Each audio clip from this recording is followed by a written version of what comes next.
Nous venons dans ta maison et nous nous prosternons pour t'adorer.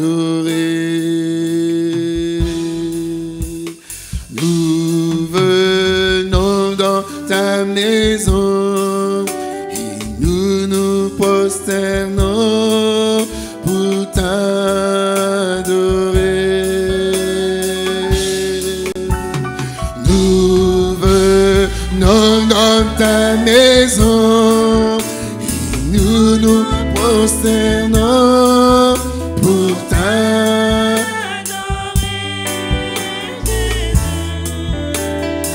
Oh, t'adorer, te louer, Seigneur. Nous levons nos mains vers toi et nous nous prosternons pour t'adorer. Nous levons nos mains vers toi et nous nous prosternons pour t'adorer. Nous levons nos mains vers toi et nous nous prosternons pour t'adorer, Jésus. Oh, t'adorer,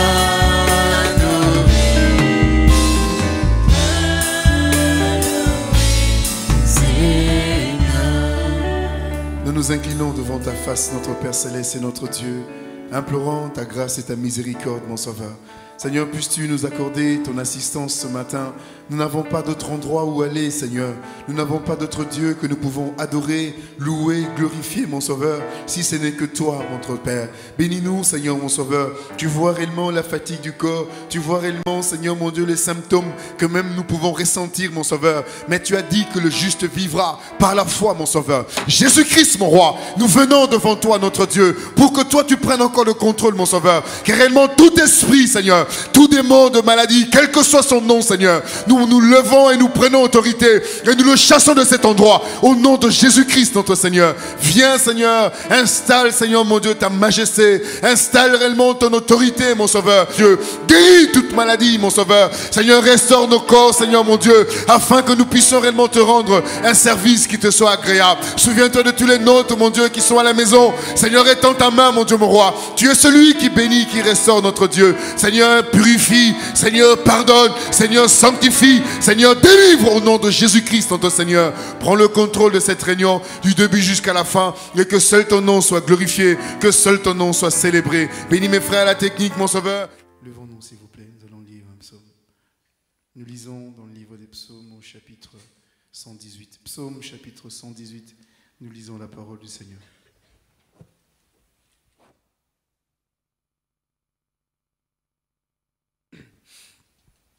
Psaume 118, nous lisons la parole de Dieu. Louez l'Éternel car il est bon, car sa miséricorde dure à toujours. Qu'Israël dise car sa miséricorde dure à toujours. Que la maison d'Aaron dise car sa miséricorde dure à toujours. Que ceux qui craignent l'Éternel disent car sa miséricorde dure à toujours. Du sein de la détresse, j'ai invoqué l'Éternel. L'Éternel m'a exaucé, m'a mis au large. L'Éternel est pour moi, je ne crains rien. Que peuvent me faire des hommes? L'Éternel est mon secours et je me réjouis à la vue de mes ennemis. Mieux vaut chercher un refuge en l'Éternel que de se confier à l'homme. Mieux vaut chercher un refuge en l'Éternel que de se confier au grand. Toutes les nations m'environnaient. Au nom de l'Éternel, je les taille en pièces. Elles m'environnaient, m'enveloppaient. Au nom de l'Éternel, je les taille en pièces. Elles m'environnaient comme des abeilles. Elles s'éteignent comme un feu d'épine. Au nom de l'Éternel, je les taille en pièces. Tu me poussais pour me faire tomber, mais l'Éternel m'a secouru. L'Éternel est ma force et le sujet de mes louanges. C'est lui qui m'a sauvé. Des cris de triomphe et de salut s'élève dans les tentes des justes. La droite de l'Éternel manifeste sa puissance. La droite de l'Éternel est élevée. La droite de l'Éternel manifeste sa puissance. Je ne mourrai pas, je vivrai. Et je raconterai les œuvres de l'Éternel. L'Éternel m'a châtié, mais il ne m'a pas livré à la mort. Ouvrez-moi les portes de la justice. J'entrerai, je louerai l'Éternel. Voici la porte de l'Éternel. C'est par elle qu'entrent les justes. Je te loue parce que tu m'as exaucé, parce que tu m'as sauvé. Amen. Loué soit l'Éternel. Alléluia. Loué soit l'Éternel. Alléluia. Loué soit l'Éternel. Alléluia. Loué soit l'Éternel. Alléluia. L'Éternel est mon rocher. Alléluia. Soit l'Éternel. Alléluia. L'Éternel est ma force. Alléluia. Soit l'Éternel. Alléluia. Loué soit l'Éternel. Alléluia. Loué soit l'Éternel. Alléluia. Tu es digne d'être adoré, mon sauveur. Tu es digne d'être loué. Aujourd'hui encore, il y a de bonnes raisons pour te louer, mon sauveur, pour te dire merci. Oh Dieu, comme nous le venons de le lire encore ce matin, bien-aimé Père Saint, oh, nous te disons merci. Nous te louons parce que tu deviens notre salut, mon sauveur. Tu es réellement notre Dieu, notre appui sûr et certain. C'est sur toi que nous appuyons encore en ce jour, mon sauveur. Oh Dieu, pour réellement réaliser la grâce que nous avons trouvée devant ta face, mon Seigneur, vivant dans un temps comme celui-ci, nous voyons ta main puissante. Agissant encore davantage, mon roi, pour conduire réellement ce peuple au bon port. Merci parce que réellement tu demeures le même. Quel privilège, mon bien-aimé Père Saint, au Dieu, de réaliser que tu es vraiment l'Éternel. Tu ne changes point, il n'y a pas de variation, il n'y a pas de changement en toi. Que tu sois donc exalté et béni, Seigneur. Dans les cieux, sur la terre, mon roi. Que ton nom soit vraiment élevé, Seigneur. Il est élevé. Il est glorifié, mon roi. Nous te remercions, nous les hommes, comme David voulait dire. Qu'est-ce que c'est que l'homme, mon roi? Nous avons réalisé ton amour et ta bonté, bien-aimé Père Saint, d'être descendu pour que nous soyons sauvés. Merci pour le sang versé à Golgotha. Merci encore pour la guérison, Père Tébissant, pour la délivrance que tu as déployée aussi, mon bien-aimé Père Saint. Nous te disons merci encore pour les saluts encore dans un temps comme celui-ci, Seigneur. Tu es vraiment précieux pour nous, Père. Merci pour mon frère et merci aussi pour ma soeur. Merci aussi pour nos enfants, nos petits-enfants, bien-aimé Père Saint-Dieu, pour ton peuple qui est aussi rassemblé à différents lieux, Père. Et ce matin, pour entendre aussi ta voix, toi, mon bien-aimé Père Dieu, qu'il le soit aussi béni, Père. Nous te remercions pour le pardon de nos péchés, mon bien-aimé Père puissant. Nous iniquités aussi nos manquements, Père Saint. Nous avons réellement donné aussi la paix, mon bien-aimé Père Dieu, en fait que nous puissions être dans ta maison pour te louer et te glorifier, Père. Merci pour chaque cantique qui a été chanté. Merci encore pour les témoignages qui ont été rendus, Père Tébissant. Merci pour ta bonté. Alors, chacun de nous encore aujourd'hui, bien-aimé Père, nous te disons merci pour tout, Père. Sois donc béni, exalté, car nous t'avons ainsi prié. Glorifié, mon roi, au nom du Seigneur Jésus-Christ. Amen. Que notre Dieu soit béni. Qu'il vous bénisse tous et qu'il vous soutienne et qu'il vous fortifie. Nous sommes heureux de pouvoir nous retrouver. Vous pouvez vous asseoir. C'est toujours un privilège, une grâce aussi merveilleuse que le Seigneur, notre Dieu, nous accorde de pouvoir nous retrouver. Chaque rassemblement pour nous a toujours une signification et aussi son importance, parce que le Seigneur l'a dit que là où 2 ou 3 sont assemblés à mon nom, je suis au milieu d'eux. Nous réalisons aussi la fidélité de notre Seigneur et vraiment la puissance de sa parole, comme il l'a dit aussi que là où se trouvera le corps, là réellement aussi s'assembleront les aigles. Les aigles, effectivement, ils sont attirés par ce qu'il y a, effectivement, à l'endroit où ils ont réalisé que la chose est là. Cette chose qu'ils ont réalisée, effectivement, ce n'est pas une chose qui a varié, non pas du tout, mais c'est simplement la chose qui leur donne, effectivement, aussi la vie. C'est-à-dire la nourriture fraîche, comme les Saintes Écritures nous le montrent. Ce qui est merveilleux aussi, c'est de pouvoir savoir qu'effectivement, il y a comme une attirance, en fait, qui est donc dans cet oiseau, qui fait qu'effectivement, on l'appelle pas pour dire, viens manger, en fait, mais il sent cela. Et il sent les désirs de pouvoir manger ce qui est nécessaire pour sa croissance, en fait. Il est donc conscient que si je prends quelque chose qui n'est pas bien et qui est donc avarié, j'aurai des difficultés, même pour pouvoir, il va pouvoir le faire passer, et pour moi-même aussi. Donc, il a cette constitution que Dieu lui a donnée de pouvoir simplement viser ce qui est vraiment approprié à sa consommation, effectivement, qui lui permet d'avoir tout ce qui est nécessaire. Vous savez, l'Écriture nous dit une chose merveilleuse, que cherchez donc l'Éternel pendant qu'il se trouve. Ce qui veut dire que toi, en tant qu'enfant de Dieu, fils et fille de Dieu, il y a quelque chose qui doit réellement aussi retentir dans ton âme comme un cri de détresse, effectivement, qui désire qu'effectivement que ce qu'il y a à l'intérieur soit étanché parce qu'il y a une soif particulière que le Seigneur, notre Dieu, a placée dans chacun. Je pense dans Amos, effectivement, qu'il dit la soif non pas de l'eau naturelle ou du pain, effectivement la faim du pain, mais la soif d'entendre les paroles de l'Éternel, notre Dieu. C'est écrit comme ça dans Amos. Nous remercions Dieu de ce qu'il peut placer cette soif appropriée dans l'intérieur de tout un chacun de nous pour que nous ne puissions pas chercher autre chose que simplement ce que le Seigneur a dit. Si vous me cherchez de tout votre cœur, je me laisserai donc trouver par vous. Donc il s'agit effectivement de cet engagement, ce désir profond de pouvoir réellement aussi avoir ces moments et ce temps avec lui. Vous savez, comme les disciples ils pouvaient être, quand ils étaient là avec le Seigneur, et même lorsque ils étaient sur le chemin de Maüs pendant qu'ils marchaient et tout ça, et puis bon, il ne disait pas que c'était lui effectivement, mais quand il a commencé à pouvoir leur parler et qu'il a brisé le pain, effectivement, c'était ce cri effectivement dans le cœur qui disait, notre cœur ne brûlait-il pas au-dedans de nous lorsqu'il nous parlait? Ça veut dire que pendant qu'il parlait, le désir dans le cœur était qu'il reste avec nous, Seigneur. C'est cela la chose qui doit réellement être au plus profond de chaque véritable fils et fille de Dieu.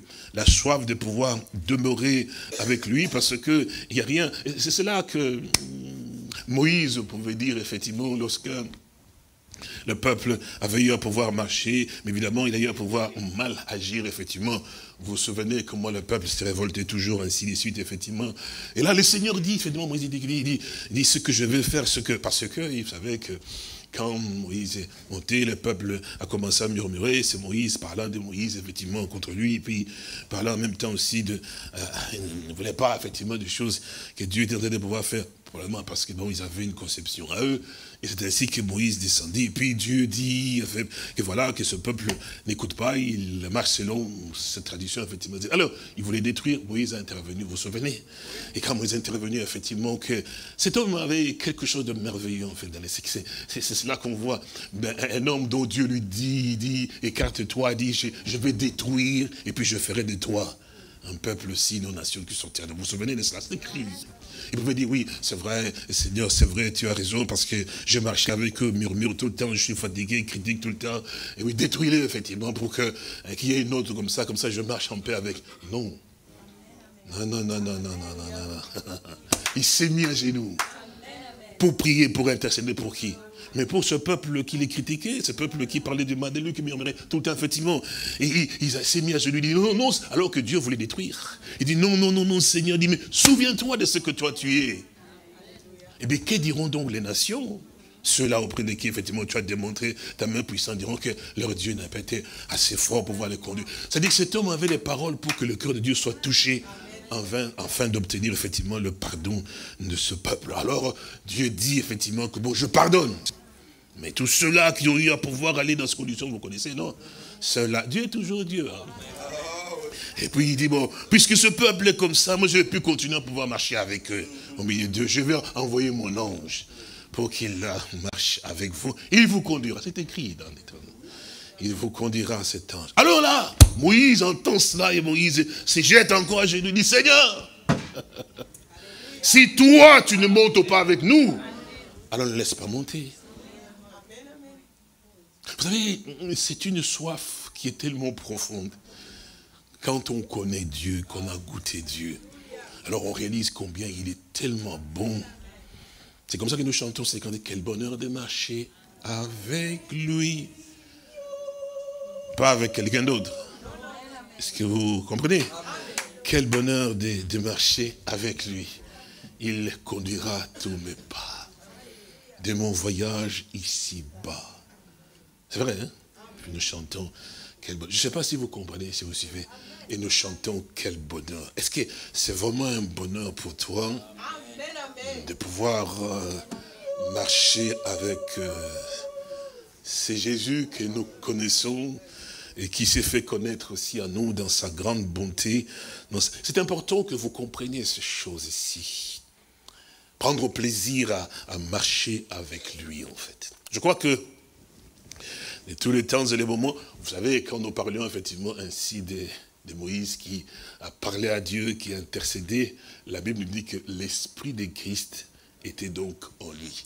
C'est cet esprit-là qui intercédait effectivement pour les coupables aussi, de manière à ce qu'ils puissent arriver à... Parce que Dieu avait déjà fait une promesse à Abraham, qu'il ferait donc entrer sa postérité dans le pays de la promesse. C'est cela, la chose que nous devons être conscients, c'est que personne ne peut être conseiller de Dieu, en fait. C'est pour ça que, je crois que c'est David qui le disait dans sa prière, dans Psaume 100, il dit, mais tes préceptes à toi sont mes conseillers. Donc Dieu n'a de conseillers que sa propre parole. Parce que il a simplement, Moïse, ça m'a utilisé la parole de Dieu pour lui montrer que tu l'as dit, toi. Est-ce que tu vas détruire les justes avec, comme aussi Abraham a eu à pouvoir lui dire les choses, effectivement, pour ramener Dieu à comprendre que mais c'est ta parole. Toi, tu ne peux pas manquer à ta parole. Donc la parole de Dieu, c'était Christ dans l'homme, effectivement. Ah, Christ est... Vous voyez, mon frère et ma sœur, il y a quelque chose de tellement si important qui est enraciné en Dieu que parfois nous ne comprenons pas tellement très bien. Mais dans sa grande miséricorde, il veut réellement se révéler aussi à nous. Oh oui, c'est pour ça que le Seigneur l'a dit avec raison. Il dit, à vous, c'est un privilège. Il vous a été donné de connaître les mystères du royaume des cieux. Et c'est vrai que quand Dieu se révèle à quelqu'un, c'est que Dieu a ouvert le cœur, son cœur à cette personne. Parce qu'il te donne effectivement les choses que les autres ne peuvent pas comprendre. Mais toi, en fait, il t'ouvre son cœur à toi. Quel bonheur de pouvoir entendre que le Seigneur disait à ses disciples, je vous appellerai plus serviteurs, mais je vous appellerai donc mes amis. Et puis, on dit tout à ses amis. Ah, et que Dieu nous aide pour que nous puissions comprendre ces choses et arriver à pouvoir saisir cette marche avec le Seigneur. Nous prenons dans les Saintes Écritures, dans le livre des Éphésiens, et cela dans le chapitre 4, Éphésiens au chapitre 4. Voilà, nous lisons donc à partir du verset 9, je pense, oui, c'est là, oui. Bon, on peut même partir à partir du verset 7, il dit, à partir du verset 1, mais bon, nous voulons lire à partir du verset 7. Il dit, mais à chacun de nous, la grâce a été donnée selon la mesure du don de Christ. Pourquoi il est dit, étant monté dans le hauteur, il a amené captif la captivité et il a fait des dons aux hommes. Or, que signifie il est monté? Sinon qu'il est aussi descendu dans les régions inférieures de la terre. Celui qui est descendu, c'est le même qui est monté au-dessus de tous les cieux, afin de remplir toutes choses. C'est merveilleux. Et lui là, il a donné les uns comme apôtres, les autres comme prophètes, les autres comme évangélistes, les autres comme pasteur et docteur pour le perfectionnement des saints en vue de l'œuvre du ministère et d'édification du corps de Christ, jusqu'à ce que nous soyons tous parvenus à l'unité de la foi et de la connaissance du Fils de Dieu, à l'état d'homme fait à la mesure de la stature parfaite de Christ. Ainsi, nous ne serons plus deux enfants flottants et emportés à tout vent de doctrine par la tromperie des hommes, par leur ruse dans le moyen de séduction, mais en professant la vérité dans l'amour, nous croîtrons à tous égards en celui qui est donc le chef, Christ. Amen. Nous voulons te dire merci, Père. Tu es vraiment bon et tu es vraiment merveilleux, Père. Combien tu es vraiment extraordinairement parfait. Je te remercie encore pour ce privilège que nous avons, mon Sauveur, de lire ta parole encore en ce jour et de réaliser combien tu es vraiment parfait, Seigneur. Merci parce que ton nom soit béni. Merci parce que tu es vraiment Dieu. Aujourd'hui encore tu conduis, aujourd'hui encore tu parles, Père. C'est pourquoi je te remercie de ta présence encore parmi nous et implorant ta grâce que tu daignes réellement aussi nous parler et nous montrer encore le chemin. Voici ton peuple qui est venu de loin comme de près, rassemblé en cet endroit avec aussi les désirs, Père Tibissant, dans son cœur, de pouvoir recevoir ta parole pour qu'elle ait aussi l'impact aussi dans leur vie, mon bénémoine Père Saint-Dieu, pour arriver à pouvoir te donner ce que tu attends de nos Pères Saints. Oh, nous sommes faibles dans notre corps, nous t'implorons la grâce. Pardonne-nous encore, mon bénémoine Père Dieu, pour nos faiblesses et nos manquements, Père Dieu, mais que tu viennes encore pour encore davantage, mon roi, que tu puisses encore agir. Merci parce que j'ai besoin de toi encore ce matin. Pardonne-moi, Père Saint. Et encore la grâce, mon roi. Et oui, encore davantage, donne encore la grâce, afin que ta parole à toi puisse encore pénétrer le cœur et tes élus, Père. Je te loue pour cela, Père. J'implore ta grâce, car je t'ai ainsi prié, mon Père, au nom du Seigneur Jésus-Christ. Amen. Que le Seigneur vous bénisse. Vous pouvez vous asseoir. Tout à l'heure, dans mon bureau, j'étais avec mon précieux frère Zaché et nous parlions ensemble. Et puis je lui dis, mon frère, moi, t'as vu, aujourd'hui et hier, les temps étaient vraiment très mauvais, que vraiment on pouvait voir. Alors il me dit, oh, frère, je parlais avec lui, il dit, oui, frère, et puis il sourit, il dit, mais c'est bien la pluie de l'arrière-saison. Mais il a raison. Vous l'avez remarqué, cette pluie?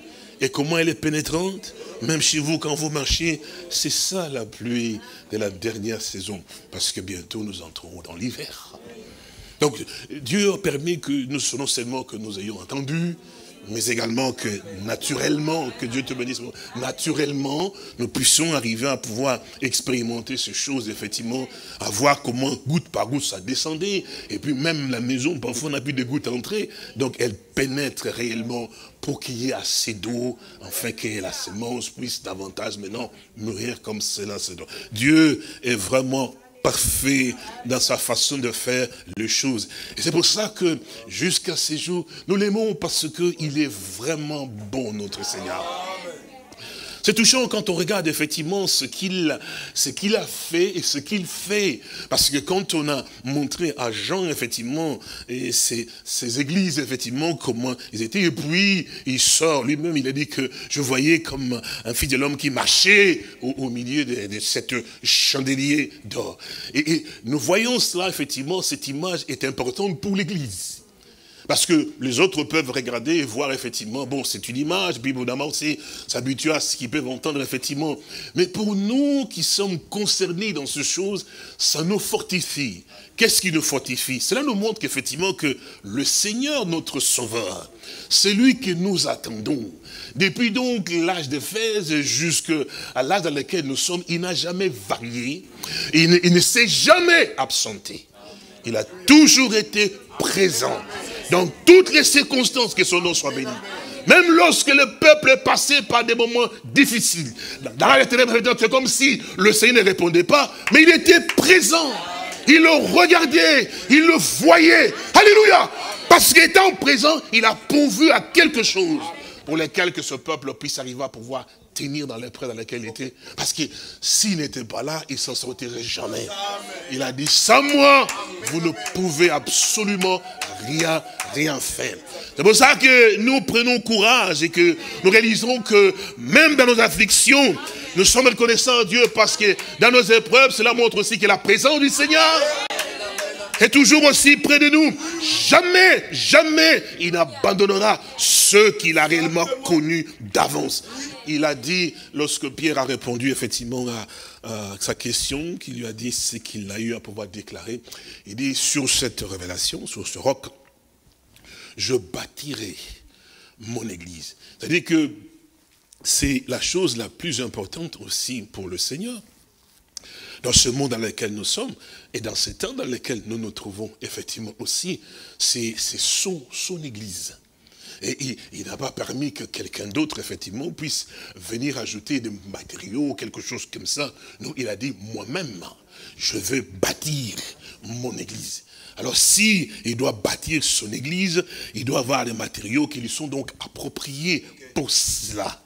C'est pour ça que nous lisons dans les scènes, et que je pense que dans le livre des Éphésiens, quelque part, chapitre 5, effectivement, on dit qu'effectivement, regardez, je pense que cela, nous allons peut-être voir si c'est cela dans Éphésiens, probablement chapitre 5 ou chapitre 2, mais je suppose que c'est cela, oui, Éphésiens, chapitre 2, je pense que c'est cela. Ah, voilà, c'est chapitre 2 d'Éphésiens, il nous dit, je pense que c'est cela, oui. Éphésiens au chapitre 2, les versets 19, il nous dit, peut-être qu'on pourrait lire à partir de... c'est merveilleux. Nous lisons, si vous permettez, à partir du verset 14. Éphésiens 2, 14. Il dit, car il est notre paix, donc Christ notre Seigneur, lui qui de deux n'en a fait que un, et qui a renversé donc le mur de séparation, l'inimitié, ayant donc anéanti par sa chair la loi des ordonnances dans ses prescriptions, il a voulu créer en lui-même avec le deux un seul homme nouveau en établissant la paix. Vous avez compris cela? Vous comprenez ça? Alors nous continuons. Et le réconcilier avec Dieu, l'un et l'autre, en un seul corps, par la croix, en détruisant par elle l'inimitié. De réconcilier avec Dieu, l'un et l'autre, dans un lieu, c'est lequel? Dans un seul corps. Vous comprenez? Et quand on parle du corps, c'est bien l'église. Maintenant, écoutez bien, il est donc venu annoncer la paix à vous qui étiez loin, et la paix à ceux qui étaient donc auprès. Car, par lui, les uns les autres, nous avons accès auprès du Père dans un même esprit. Comment pouvons-nous avoir accès auprès du Père, effectivement? Parce que avant, nous ne pouvions pas avoir cet accès. Est-ce que vous comprenez? Non seulement les païens. Parce qu'on peut dire, oui, non. Et pourquoi est-ce qu'on n'a pas donc eu cet accès auprès du Père? Parce qu'il nous fait comprendre, effectivement, c'est vrai que là, il démontre d'abord la partie qui concerne les païens, parce qu'il dit, mais vous, qui autrefois étiez donc, c'est écrit ici au chapitre 2, verset 10, c'est pourquoi vous autrefois païens dans la chair, appelés incirconcis par ceux qu'on appelle circoncis, et qui le sont donc en la chair par la main de l'homme. Vous vous souvenez? Alors, nous étions donc sans espérance, sans Dieu, sans foi. Vous connaissez cela, non? Regardez très bien ici comment les choses sont claires ici. Il dit, verset 18, il dit, car par lui, par lui, les uns et les autres, nous avons accès. Qu'est-ce qui s'est passé donc quand on parle les uns les autres? Je remonte un peu comme nous pouvons voir. Regardez très bien ici. Il dit ici, verset 14, en fait que vous compreniez. Il dit, car il est notre paix, lui qui des deux, n'en a fait qu'un, et qui a renversé quoi? Le mur de séparation, l'inimitié. Vous n'avez pas saisi quand nous lisons les Saintes Écritures, de deux, c'est-à-dire que des Juifs et des nations. Il n'en a fait qu'un seul, un homme nouveau. Ah ben oui, bien sûr, petit mais parce qu'il nous ramène ici demain. Verset dit, car par lui, les uns les autres. Ah ben oui, tant que les Juifs et nous aussi, nous n'avons pas accès auprès de Dieu. Qu'est-ce qui a produit qu'effectivement qu'il y ait séparation entre Dieu et l'homme? Mais les péchés, monsieur. C'est pour ça que Vous avez entendu, vous suivez, vous avez entendu dans la lecture, c'est pour ça qu'il faut faire attention quand on lit, dans la lecture d'un livre des Éphésiens au chapitre 4, il dit, c'est lui qui est monté dans les hauteurs, c'est aussi le même qui est descendu aussi dans les régions où. Pourquoi était-il allé dans les régions inférieures? Donc les régions inférieures, c'est quoi? Mais c'est les séjours de mort. Job, quand il mourut, dans les séjours de mort. Abraham, dans les séjours de mort. Donc tous les saints et les prophètes, dans les séjours des morts. Que son Saint-Nom soit béni. Oh. Lorsqu'il était suspendu entre ciel et terre, Satan a dit, ici je l'ai eu, je l'ai complètement, que son nom soit béni. Il dit, ici j'ai eu l'homme dont ils avaient l'espérance, parce qu'il regardait, il disait, mais bon, il est tellement, on ne comprend pas tellement très bien, serait celui, parce qu'ils ne pouvaient pas croire, c'est toujours lui, c'est l'incrédulité, vous savez cela. Serait celui, mais il sentait que la puissance qu'il dégageait, c'était la puissance d'un Dieu. Mais c'est pas possible, dit-il, mais il est un homme, effectivement, conçu de l'iniquité, mais il ne peut pas avoir la puissance, parce qu'il avait la plénitude. Toute la plénitude de la divinité était dans ces Jésus-là. Qu'on appelait Jésus de Nazareth, l'homme de Galilée. Oui, quand il marchait, l'armée des cieux le suivait. Oui, monsieur, oui, madame. Tout lui était donc soumis. C'est pour ça que même l'eau, il dit, mais puisez de l'eau. Vous voulez quoi? Vous voulez du vin? Oui, dit, mettez de l'eau. Ils ont mis de l'eau. Il n'a pas dit, l'eau chante, mais ça, puisez. Le fait qu'il a dit, l'eau a compris. Gloire à Dieu.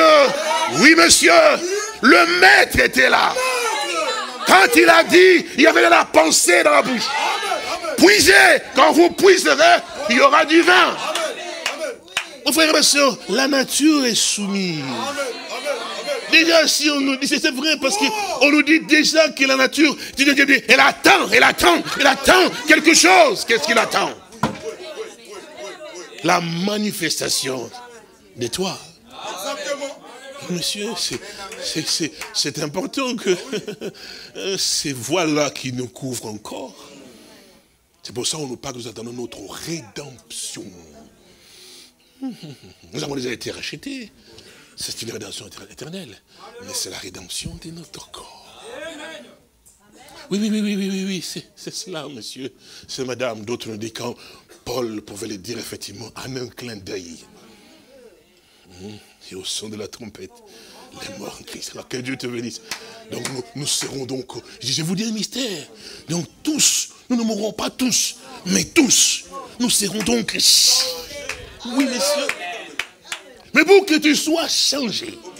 Gloire à Dieu. Parce que le changement ne vient pas de l'extérieur, il vient de l'intérieur vers l'extérieur. Donc pour que tu sois changé, il faut qu'il y ait quelque chose en toi. Qui fait que c'est comme quand on a parlé de la sémence. On l'a mis dans la terre. Maintenant, qu'est-ce qui est passé? Elle est morte, effectivement. Qu'est-ce qui est sorti? On a vu une tige. Gloire à Dieu. Et cette tige a commencé à pouvoir pousser. Mais c'est pas le maïs, mais c'était bien la vie du maïs. Amen.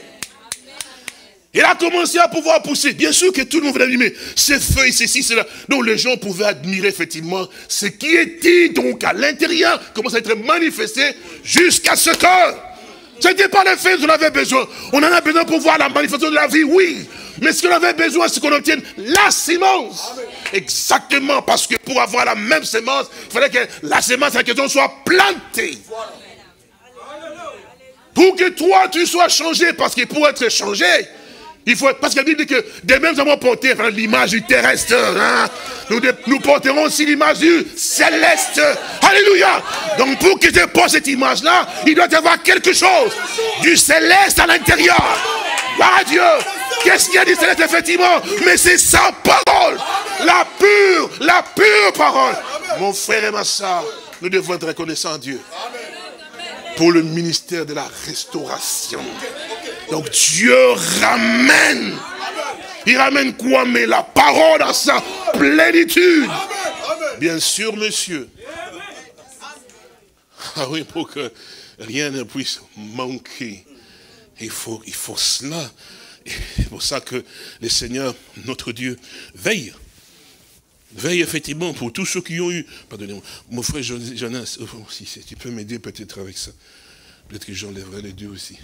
Pour que nous puissions arriver à pouvoir effectivement être comme... Il a dit parce que tous ceux qui nous ont précédés. Vous savez, il n'y a de fidèle que Dieu lui-même. Et puis il a dit, c'est dans j'avais dit d'Apocalypse, 19 d'Apocalypse, c'est cela, oui. Il dit, mais son nom est fidèle. Vous avez déjà lu cela? Oui, et puis plus bas, on dit qu'il était revêtu d'une idée, son nom est la parole de Dieu. Donc, il n'y a de fidèle que Dieu lui-même. Et tous ceux qui ont eu la grâce, ben c'est cela, de pouvoir le connaître depuis les âges, donc c'est dit que je parle du côté d'Abraham, donc du côté de l'Ancien Testament, parce que c'est le Nouveau Testament ici, tous ceux-là qui l'ont connu effectivement, ils ont toujours remarqué une chose particulière avec lui, ce qu'il ne peut jamais faillir, ni ne peut jamais mentir. Lorsqu'il s'adresse à toi, alors sois vraiment heureux parce que le Dieu du ciel s'est donné la peine de pouvoir te parler. C'est la chose que ce peuple-ci d'Israël n'avait vraiment pas réalisé, la grâce que Dieu soit venu et qu'il se soit présenté aussi à Abraham, parce que, si vous remarquez très bien, mon frère et ma soeur, Abraham n'a jamais cherché Dieu. Non, non, non, non, non, non. Non, Abraham n'a jamais cherché. D'ailleurs, nous voyons cela aussi dans le livre de la Genèse, lorsque ici Adam et Ève ont eu à pouvoir dévier, ben, ils n'ont pas dit, crier, ah Dieu secours. Non, ils n'ont pas demandé le secours. Ils se sont donc cachés. Et qu'est-ce que Dieu a fait? Malgré qu'ils étaient dans une condition contraire aux saintes Écritures, Dieu ne les a pas tourné les dos. Dieu est descendu. Donc depuis toujours, il a toujours montré sa qualité. Et ce qu'il est effectivement, quand il t'a aimé, tu peux passer par des vagues, tu peux passer par la flamme. Il dit, la flamme ne t'embrasera pas, monsieur. Tu y passeras, mais tu ne brûleras point. Par les autres, tu y passeras, mais tu ne vas pas submerger. Parce qu'il te tient par sa main. Il pouvait aussi rejeter Adam, monsieur.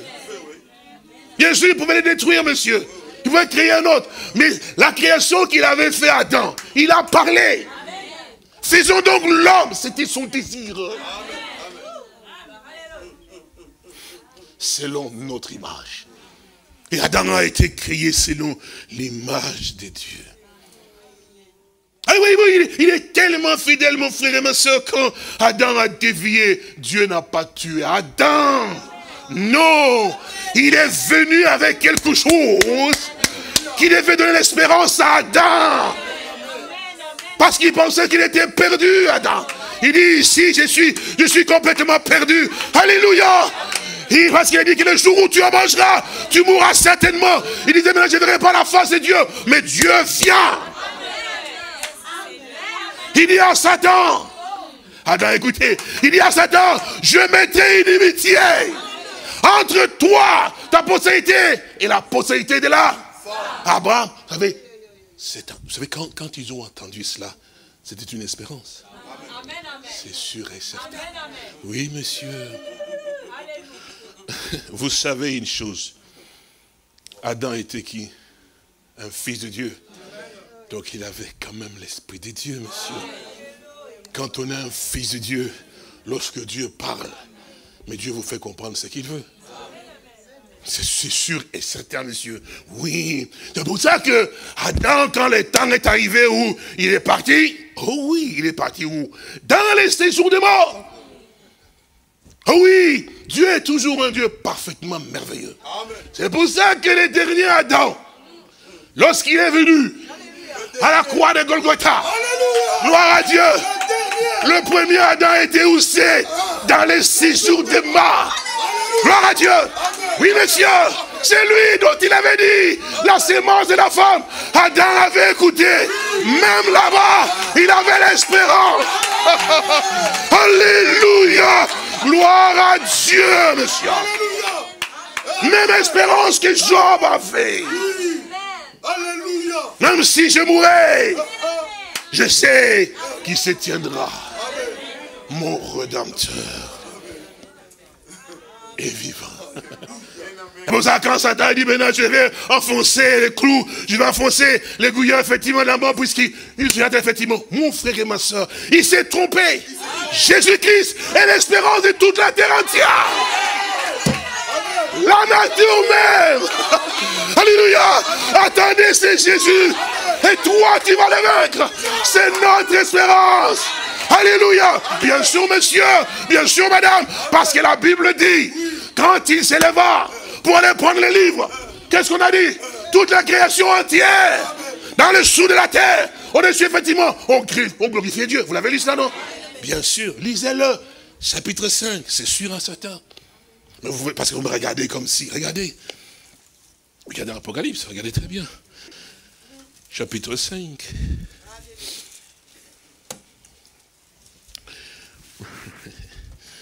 Voilà. Nous lisons à partir du verset 1, il dit, puis je vis dans la main droite de celui qui était assis sur le trône un livre écrit en dedans et en dehors, scellé de 7 sceaux. Et je vis un ange puissant qui criait d'une voix forte, qui est donc digne d'ouvrir les livres et d'en rompre le sceau. Et personne dans le ciel, ni sur la terre, ni sous la terre, ne put ouvrir les livres, ni les regarder. Et je pleurais beaucoup de ce que personne ne fut trouvé digne d'ouvrir les livres, ni de le regarder. Et l'un des veillards me dit, ne pleure point. Voici donc le lion de la tribu de Juda a vaincu pour ouvrir les livres et ses 7 sceaux. Et j'ai vu au milieu du trône et des 4 êtres vivants, et au milieu des veillards, un agneau qui était là comme immolé. Il avait 7 cornes et 7 yeux, qui sont les 7 esprits de Dieu envoyés par toute la terre. Il vint et prit les livres de la main droite de celui qui était assis sur le trône. Quand il eut pris les livres, les 4 êtres vivants et les 24 veillards se prosternèrent devant l'agneau, tenant chacun une harpe et des coupes d'or remplies de parfums, qui sont les prières des saints. Et ils chantaient un cantique nouveau en disant, tu es digne de prendre le livre, d'en ouvrir le sceau, car tu as été immolé et tu as racheté pour Dieu par ton sang des hommes de toute tribu, de toute langue, de tout peuple et de toute nation. Tu as fait d'eux un royaume et des sacrificateurs pour notre Dieu, et ils régneront sur la terre. Je regardais, j'entendis la voix de beaucoup d'anges autour du trône, des êtres vivants et des veillards, et leur nombre était des myriades, et des myriades, des milliers. Et ils chantaient, ils disaient d'une voix forte, l'agneau qui a été immolé est digne de recevoir la puissance, la richesse, la sagesse, la force, l'honneur, la gloire et la louange. Verset 13. Et toutes les créatures qui sont dans les ciels, sur la terre, sous la terre, sur la mer, et tous ceux qui s'y trouvent, j'ai entendu qui disait à celui qui est assis, à celui qui est assis sur le trône, et à l'agneau, soit la louange, l'honneur, la gloire et la force au siècle des siècles. Et les 4 êtres vivants disaient Amen, et les veillards se prosternaient et adoraient. Donc toute la créature entière, que Satan dans les cieux et sur la terre, oui monsieur. Satan ne pouvait pas comprendre effectivement ce que Dieu faisait au travers de ces Jésus. Même les religieux, ils ont perdu leur plume effectivement en regardant cet homme. Il dit, mais c'est comme si, mais c'est comme si, il ne l'est pas, et c'est comme si, c'est-à-dire qu'en fait que, il n'avait pas, parce que vous comprenez très bien, mon frère, c'est que quand on parle de l'esprit religieux, c'est un esprit qui est vraiment religieux. Il a la religion en soi. C'est ce que vous voyez aujourd'hui avec l'église catholique, effectivement, ce que l'église catholique a donné aux hommes, c'est la religion. Ils sont tous catholiques, mais ils ne sont pas des croyants. Ils ont la religion, en fait. Mais en fait, et c'est cela que, même dans ces temps-là, ils ne pouvaient pas réellement régler, parce que Satan ne peut pas connaître le plan précis de Dieu. Dans les programmes de Dieu, il n'y est pas. Il est simplement une pièce que Dieu utilise quelque part. C'est une manière ou d'une autre. C'est sûr et certain. Est-ce que vous comprenez? Bref. Donc, Et quand lui a eu à pouvoir faire ses calculs, c'est pour ça que la logique, la déduction, nous pouvons aussi avoir une logique, une déduction. Donc comme ça, quand Dieu fait comme ceci, ça va faire cela. Cette logique naturelle, nous pouvons l'avoir. Mais elle ne peut pas fonctionner avec les plans de Dieu. Les choses de Dieu, ce n'est pas par la déduction logique, que comme c'est comme ça va se passer comme ça. Non, c'est par la révélation. C'est parce que Dieu a une façon, quand on parle de la révélation, en fait, c'est parce que Dieu se dévoile à quelqu'un. Pour lui faire savoir effectivement ce qu'il veut et ce qu'il est en train de pouvoir faire effectivement. Vous connaissez, en réalité, je pense que c'était Siméon, hein. Là où il était, il ne comprenait rien, il ne savait pas tellement ce qui se passait. Mais c'est le Seigneur lui-même qui, par sa main, a saisi Siméon pour l'amener, parce que Siméon était, lui, dans le plan de Dieu. Est-ce que vous comprenez? Il l'a ramené jusque-là pour lui montrer, effectivement, voici donc ce que je t'avais promis, que tu ne mourrais point avant d'avoir vu le Christ.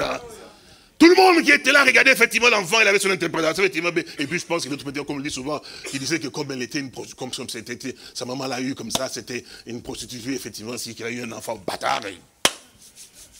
Peut-être qu'on ne voulait pas peut-être le prendre dans les bras pour prier pour lui, pour pouvoir le présenter au Seigneur, évidemment, tout cela. On n'en voulait pas parce qu'on s'est dit, eh ben, cet enfant en réalité. Mais voilà que Siméon vient, et il passe en tout le monde, effectivement, et il arrive devant cet enfant, dont parfois les gens ne voulaient même pas s'approcher. Il prend cet enfant et commence à louer et glorifier Dieu. Vous voyez ce que représente, ce n'est pas les jeux que vous avez simplement comme ça, parce que quand vous avez une révélation que Dieu vous a révélé quelque chose, que c'est lui qui vous a parlé, votre attitude ne va jamais changer. Que ça monte, que ça descende. Vous savez que c'est ce que Dieu nous a révélé. Et ça, il m'a révélé en moi. Et ça, je le crois, je reste. Parce que si sur des circonstances, par exemple, quelle révélation, par exemple, bon, les baptêmes au nom du Seigneur Jésus-Christ. Parce que vous voyez qu'il y en a des gens qui sont baptisés, et puis après, circonstances atténuantes, il se fait rebaptiser au nom du Père et du Fils et du Saint-Esprit, ou au nom du prophète, ainsi de suite. Qu'est-ce qui se passe effectivement? C'est que ces personnes n'ont jamais eu la révélation. Vous comprenez cela? N'ont jamais eu la révélation. Ça veut dire que quand tu as une révélation du Seigneur, elle te cimente effectivement dans la chose. Peu importe ce qu'on peut dire. De celui-là ou de celui-ci, effectivement, tu sais qu'est-ce qui est cette personne. Te connais, parce que, regardez, regardez juste simplement, parce qu'on a parlé de personnes, regardez, vous vous souvenez quand même de l'aveugle né. Vous vous souvenez? Qu'est-ce qu'on ne lui a pas offert comme honneur en lui disant, mais donne gloire à Dieu. Pourquoi il doit donner gloire à Dieu? Dites que cet homme est un pécheur. Ah ben oui. Donc dit qu'il n'est pas un homme de Dieu, il est un pécheur. Il dit, mais il y a quelque chose que je ne peux pas saisir. Il dit, bon, mais s'il est un pécheur, bon, comme vous le dites, moi je ne sais pas. Mais c'est donc moi je sais. C'est que j'étais aveugle moi. Mais maintenant, je vois, gloire à Dieu. Et il dit, mais vous ici, avez-vous entendu que Dieu a exaucé un pécheur? Voilà la révélation, ce que ça fait à quelqu'un, monsieur. Il tient tête, il dit non, c'est pas possible. Les démons peuvent venir, ils ne pourront pas les branler, monsieur. Parce qu'il a reçu la révélation. Donc quand Dieu te donne, c'est une arme.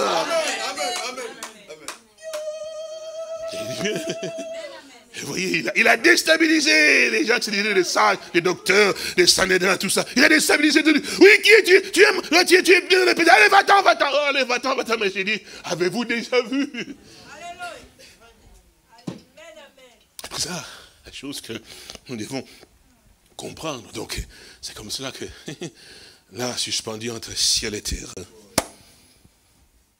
Eh oui. Quand on le regardait, les passants, les juriers, mais il ne se rendait pas compte que celui-là qui est suspendu, c'est en fait les sacrifices offerts par Dieu pour vous. On l'a insulté. C'est pour ça que le Seigneur nous dit, ne rendez point d'injure pour injure.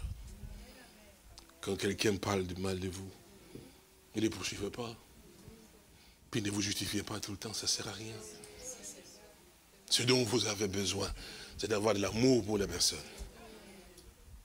Il était là. Il a toujours été un exemple parfait pour nous. Et c'est comme cela que tous ces gens-là ne savaient pas que lui, là, il souffrait pour eux, en fait. Ceux qu'il insultait, ceux qu'il traitait de fils illégitimes, de bâtards et tout ça, tous ces gens-là. Vous savez que le sang de Christ, notre Seigneur, a été versé pour tout ce monde-là.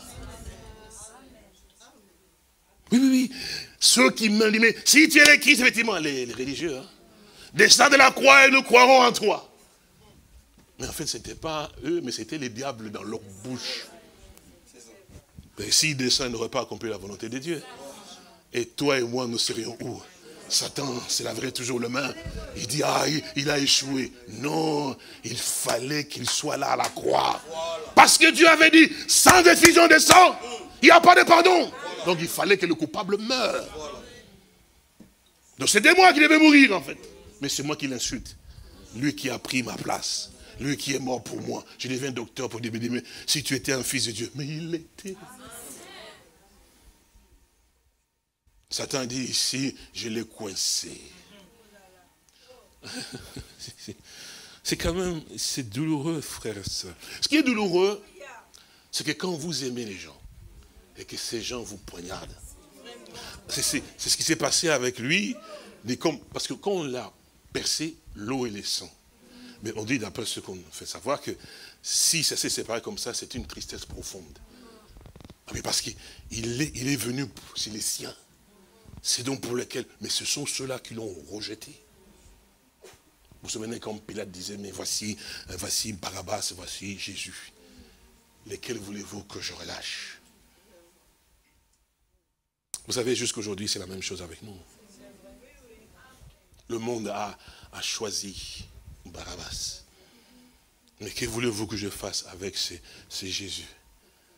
Vous avez prié Dieu, Seigneur, donne-nous la délivrance contre les Romains, contre ceci et contre la mort, que nous puissions, parce que nous mourrons tout à l'heure. Dieu vous a envoyé la solution, la réponse à vos prières, mais vous le rejetez. Satan disait, mais c'est fini, parce que celui-là, d'ailleurs, même, il dit, j'ai réussi. Il a réussi à faire quoi? J'ai réussi à renverser la pensée des gens, effectivement, avec mes disciples, comme les religieux, tout ça. J'ai mis tous les hommes, tout le peuple contre lui, parce que les pharisiens et les Seigneur disaient, mais si quelqu'un le reconnaît comme le Messie, il ne viendra plus prier avec nous. Vous vous souvenez, non? Vous avez lu ça quand même, non? Jean, effectivement, et personne ne pouvait reconnaître. Parce qu'ils avaient peur, même les parents, ils avaient peur. Et si nous reconnaissons celui-là, effectivement. Donc, il était vraiment là où on devait l'accepter, parce que c'était des gens qui étaient sur la parole. Mais on n'a pas voulu. Et ils n'ont pas reconnu. Donc la tristesse était profonde. Satan dit, je l'ai d'abord brisé par la souffrance. C'est ce qu'il pensait, non? Oh, c'était Dieu qui permettait cela. Quand tu es un fils de Dieu, tu t'accroches à Dieu, les épreuves qui t'arrivent. Oui, Satan va passer, c'est Satan quand même qui vient. Mais n'oublie jamais ceci. C'est ton Dieu à toi qui permet ces choses. Parce que Dieu a un travail qu'il fait au-dedans de toi. Satan ne le sait pas. Lui, son problème, c'est de dire, mais je vais les détruire, en fait. Mais en fait, il ne peut pas te détruire parce que plus il frappe, plus Dieu est en train de te modeler. Parce qu'à la fin, qu'est-ce que Dieu cherche? Qu'est-ce que Dieu cherche? Parce qu'il t'a créé à son image. Ce qu'il va, quand tu regardes, il va avoir son image en toi. Mais c'est comme l'or, on doit frapper, on doit brûler, on doit laver, on doit passer par l'amour, par les fous. Oui, c'est vrai, par les fous, jusqu'à ce qu'ils soient vraiment les impuretés. Partir effectivement, quand on regarde, tu te vois ton reflet. On a dit de lui, il va se présenter à lui-même. Une épouse. Os de ses os et chair de sa chair. C'est écrit, Éphésiens au chapitre 5, nous devions le lire aussi. Donc, là, Satan a dit, mais ici, c'est terminé parce que, d'abord, rejeté par tous, c'est la douleur dans le cœur. Haï par tous, effectivement. Son peuple pour lequel il a fait des choses, effectivement, qui pouvaient prendre position pour lui. Non, ils n'ont pas pris position. Mais il a même considéré comme les malfaiteurs parce que l'influence. Comme nous disions, je crois, un temps, ça dit, mais frère Jonas, il est ton frère. tu t'entends bien avec lui, mais quand quelqu'un vient parler du mal des frères Jonas à toi, ta vision à toi devient floue. Parce qu'il s'est rentré là, ça floute ta vision. C'est pour ça que quand quelque chose vient de mauvais, quand vous aimez quelqu'un, quand vous savez qui la personne est, on peut vous dire dans l'oreille ici, ça ne va pas vous secouer, ça sort de l'autre côté. Et vous savez pour quelle raison? Parce que personne ne vous a convaincu de savoir qui Jonas est. C'est Dieu qui vous a convaincu de Jonas. Donc vous savez où vous en êtes effectivement. C'est comme aujourd'hui, les gens, parce que beaucoup de gens se posent la question, mais les gens parlent, j'ai eu William Branham, un faux prophète, un faux ceci, si on en parle beaucoup. Hein.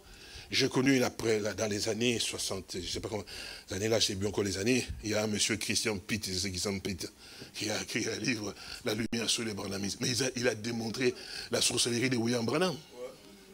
Ah ben oui, j'avais acheté ça, cette lumière de la...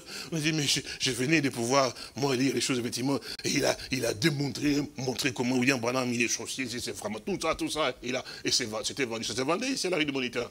Mais c'est d'ailleurs là que j'avais acheté ça aussi. Parfois, on achète des bichets. Il y a des choses qu'on ne peut même pas acheter. Mais parce que, frères et sœurs, j'étais nouveau là, bouillant dans les choses de Dieu. Et ce livre-là, quand je l'ai lu, poum!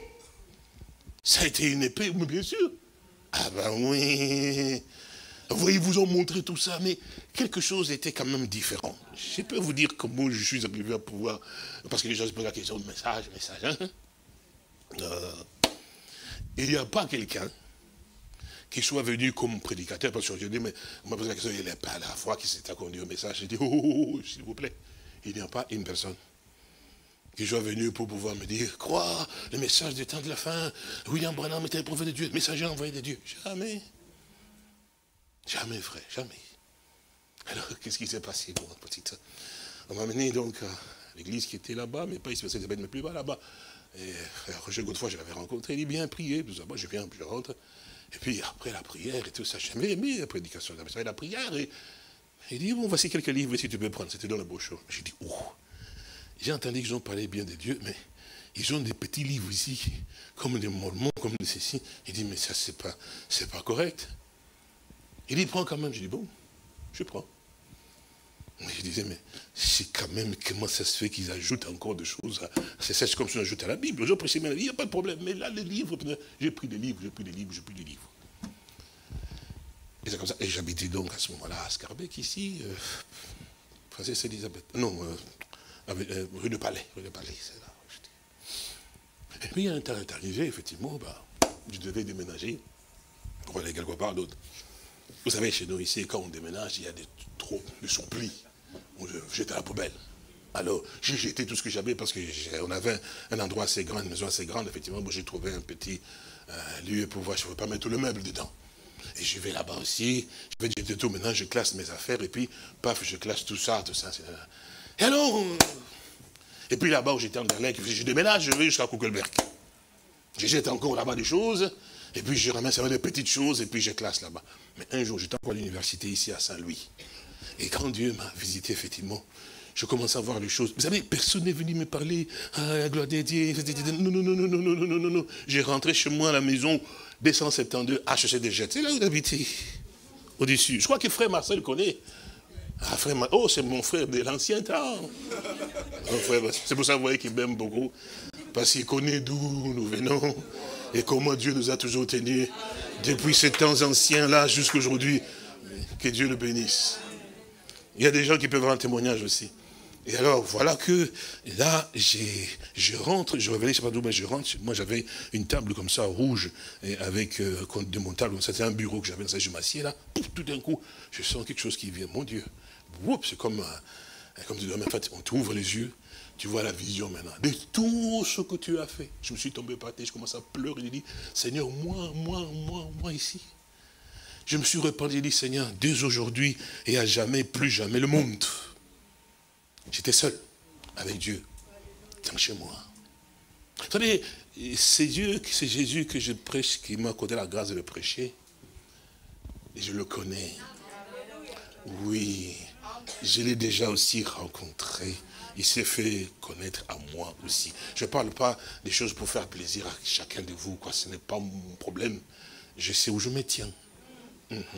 Je connais, c'est Jésus de la Bible, monsieur. Alors, c'est à ce moment-là que je lui ai imploré la grâce et je ne savais même pas où aller prier. J'étais seulement chez moi à la maison.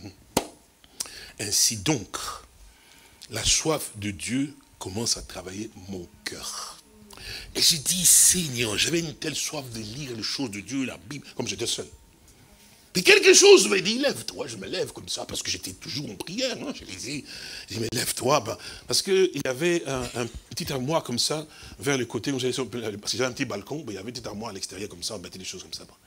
Alors, la pensée me dit, mais tu as toujours déménagé, n'est-ce pas? Je dis, oui. Depuis Scarbeck. Il dit, oui. Et puis tu es parti à tel endroit, tel endroit, tel endroit. Je dis, oui. Et puis, j'ai dit, mais tu sais toujours tout. Vous suivez?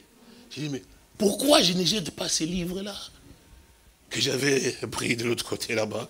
Pourquoi? Depuis des années. Je n'ai jamais jeté ces... J'ai dit, maintenant, je prends ces livres, je les garde. J'ai dit, laisse-moi maintenant voir un peu ce qu'il y a dans ces livres.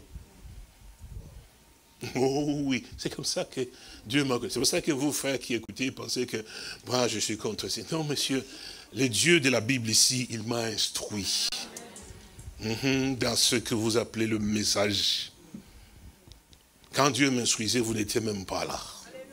Vous, c'est quelqu'un qui vous a parlé, puis il vous a apporté d'être sa doctrine avec les semences à l'intérieur, qui a fait de vous aujourd'hui quelqu'un qui ne voit pas tellement très bien, vous accroche à quelque chose, vous ne comprenez pas. Mais le Dieu du ciel, lui, m'a instruit. Personne ne m'a jamais dit que William Branham était un prophète de Dieu. Personne n'était venu me prêcher pour dire crois au message dans ce jamais. J'ai pris la brochure là moi-même. J'avais un problème dans mon âme. C'était toujours le problème de la Trinité. Dieu le Père, Dieu le Fils. Vous connaissez mon témoignage. Bref. C'était ce moment-là que je prends une de brochures. Comme ça, je ne savais même pas ce que c'était une brochure. C'était un livre pour moi. J'ouvre la première page. J'entends l'homme qui commence à pouvoir parler, prêcher. Je lis. Ça semble toucher l'intérieur. Alors, je prends encore un peu plus de sérieux.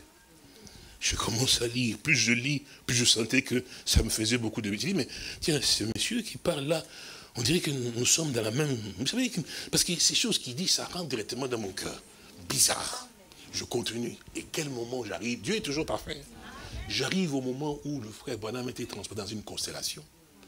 Et quand il a dit effectivement que la première et la plus grande des révélations qu'il a eues quand il était transporté, c'était quoi?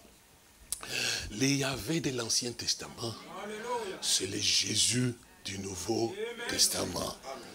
Quand il a dit ça et que j'ai lu ça, c'est la bombe qui a explosé dans mon âme. Depuis ce jour-là, j'ai reconnu que cet homme, il est vraiment un prophète de Dieu, un serviteur de Dieu. C'est comme ça que je me suis mis, vous qui écoutez les frères qui sont, non, les messages. Moi, j'ai lu la biographie de William. Je suis même allé partir au Canada pour aller les acheter là-bas. J'ai ramené même ici pour donner à mes frères. J'ai lisé les choses que William Branham a fait, tout ça. Mais moi, je connais. Puisque j'étais assis chez moi, je ne faisais que lire les brochures, les ceci et les cela. Si il y avait un petit branhamiste, c'était bien moi. Bien sûr que oui. Nous passions à ce moment, parce que nous avons tellement passé.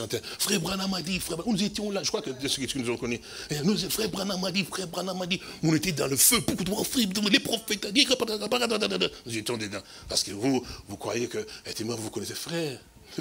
Nous avons eu la grâce de Dieu de connaître les choses de Dieu. C'est toujours le même Dieu là. Qui dit que tu es toujours William Branham, frère, prophète a dit. Qu'est-ce qu'il a dit le prophète et qu'est-ce que Dieu dit? Tu n'as pas été envoyé pour répéter. Tu as été envoyé pour prêcher la parole. J'ai dit, Seigneur, pardon. C'est vrai, frère. C'est comme ça qu'il m'a dit, mais prêche la parole. Eh oui, monsieur. Tu as lu, tu as vu effectivement ce que j'ai à pouvoir faire, effectivement. Mais qu'est-ce qui se passe maintenant? Mais l'esprit qui était sous cet homme-là, s'il a prêché sous l'onction, mais tu dois aussi prêcher la même chose. Bien sûr, monsieur, bien sûr, madame, c'est la vérité. Amen. Que Dieu te bénisse. Parce qu'un homme de Dieu, frère, il ne peut pas être un perroquet. C'est impossible. S'il devient un perroquet, c'est qu'il n'a pas de ministère. Amen. Nous l'avons lu avec vous. Donc, nous l'avons vu avec vous dans la Sainte Écriture. C'est lui qui est monté dans les hauteurs. C'est le même qui est descendu dans les régions inférieures. Parce que c'est là, c'était la prison, monsieur. Parce que, qu'est-ce que vous avez remarqué? Satan détenait tout. Parce que, si vous l'avez bien fait attention dans les Saintes Écritures, quand on a posé la question, qui dites-vous donc que je suis? Vous vous souvenez encore? Ils ont répondu ça. Et puis, c'est Pierre qui a répondu. Qu'est-ce que le Seigneur a dit à Pierre? Je te donnerai les clés du royaume des cieux. Oui. Oui, il a dit ça. Il dit encore, ce que toi, j'aime cela. Tu liras sur la terre, sera lié dans les cieux. Ce que tu délieras. Mon frère et ma soeur, vous avez entendu ça? Je donnerai les clés du royaume des cieux. C'est-à-dire que cet homme ici, Pierre, avait une telle autorité. Que ce qu'il allait dire, Dieu est grand. Amen. Vous vous rendez compte que le Seigneur donne un tel pouvoir à un homme. C'est pas moi, vous pouvez dire les frères Éphésiens. Non, c'est pas moi, c'est écrit. Il dit, ce que tu diras, ce que tu vas lier sur la terre, là-haut dans les cieux, et les anges, et moi-même, on va apprendre. Ce que tu vas délier sur la terre, sera aussi délié dans les cieux. Pour que Dieu te donne une telle chose, il faut que Dieu ait confiance pleinement en toi. Alléluia. Amen. Oui, monsieur. Amen. Vous savez, frères et sœurs, vous ne pouvez pas faire tout. Non, jamais. Chacun de nous a une position dans laquelle Dieu l'a placé.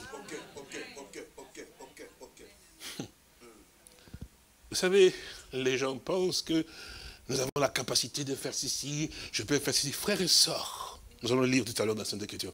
Frères et sœurs, vous n'avez personne, n'est-ce pas, se dire que je suis capable de pouvoir faire comme ceci, comme tel. Non, monsieur. Non, pas du tout. C'est comme, nous disions, je crois qu'il y a un temps, ça révolte toujours effectivement les gens. Quand Dieu choisit un homme, ou on établit Satan, pasteur, parce qu'il faut être pasteur et pasteur. Hein? C'est vrai. Amen. Et Dieu te bénisse. Gloire à Dieu. Parce que si lui, il l'a choisi, il le tient dans sa main, il le place quelque part pour le servir, vous ne pouvez pas avoir plus de connaissances que lui. Amen. Vous pouvez me dire, oh frère et sœurs, je veux que vous compreniez d'abord une chose, afin que vous saisissiez la chose. L'apôtre Paul dit dans Galates, quand bien même un ange descendrait du ciel et vous annoncerait un autre évangile que moi, Paul, je vous ai annoncé, qu'il soit donc maudit. Ça veut dire qu'il ne peut pas y avoir une autorité. Même si tu me dis que Dieu m'a révélé pas plus que ce qu'il a donné.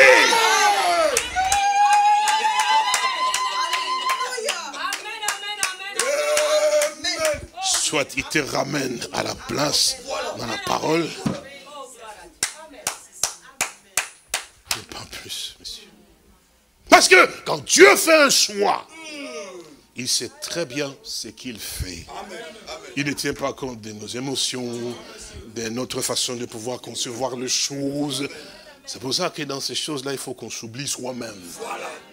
On doit s'oublier et arriver à pouvoir avoir maintenant la grâce de voir. Parce que, regardez frère, Jésus notre Seigneur dit, mais il n'avait ni beauté ni éclat. Semblable, mais il n'était rien du tout. Et pourtant, mon frère, la Bible nous dit que toute la plénitude de la divinité, donc tout ce qui est Dieu, alléluia, et la Bible dit Dieu était en Christ. Amen, amen, amen, amen. Mais il n'avait ni beauté ni éclat. Quand on le regardait, effectivement, je l'aime cet homme de Galilée. Frère, il est un exemple parfait, un modèle pour chacun de nos frères. Dans son attitude, il est merveilleux, frère. Il est glorieux. Peu importe l'attitude qu'on avait à son endroit, il était toujours positif. Amen, amen, amen, amen. Yes. Ah, qui nous aide. Nous avons encore du chemin. Il a donné les uns comme. Pourquoi d'abord il est descendu dans les régions inférieures? Oui, parce que nous attrapons là, quand Satan a eu à pouvoir le mettre dans tous les états, tout ça, on a flagellé, en fait, on l'a vraiment humilié. Parce que quelqu'un pouvait dire, mais c'est pour ça que, non, Dieu, c'était un paradoxe. Avec Dieu, on doit sortir effectivement dans nos façons de pouvoir faire des choses comme ça. Parce que frères et sœurs, c'est pour ça que les gens se posent la question, mais nous pensons qu'il n'est pas le Messie. Pourquoi? Parce qu'on a craché sur lui. On l'a giflé. On l'a mis même une couronne d'épines. Les païens, les soldats romains, païens, pouvaient les lacérer avec les fouets. Comme ça, je dis, mais s'il était vraiment un serviteur de Dieu, Dieu allait intervenir. Logiquement, quand on pense logiquement. Mais Dieu sait confondre les hommes. On a même déchiré ses vêtements. On a... Oh, que Dieu soit béni. On a tout fait avec lui. Dieu n'a pas bougé. La Bible dit qu'il a été obéissant jusqu'à la croix, même jusqu'à la mort. Il ne s'est pas plaint. Non, monsieur. Mais quand vous regardez avec les yeux, il dit, mais certainement, on l'a abandonné. Il dit, oh, Dieu l'a abandonné. Il a même dit, mon Dieu, pourquoi m'as-tu abandonné?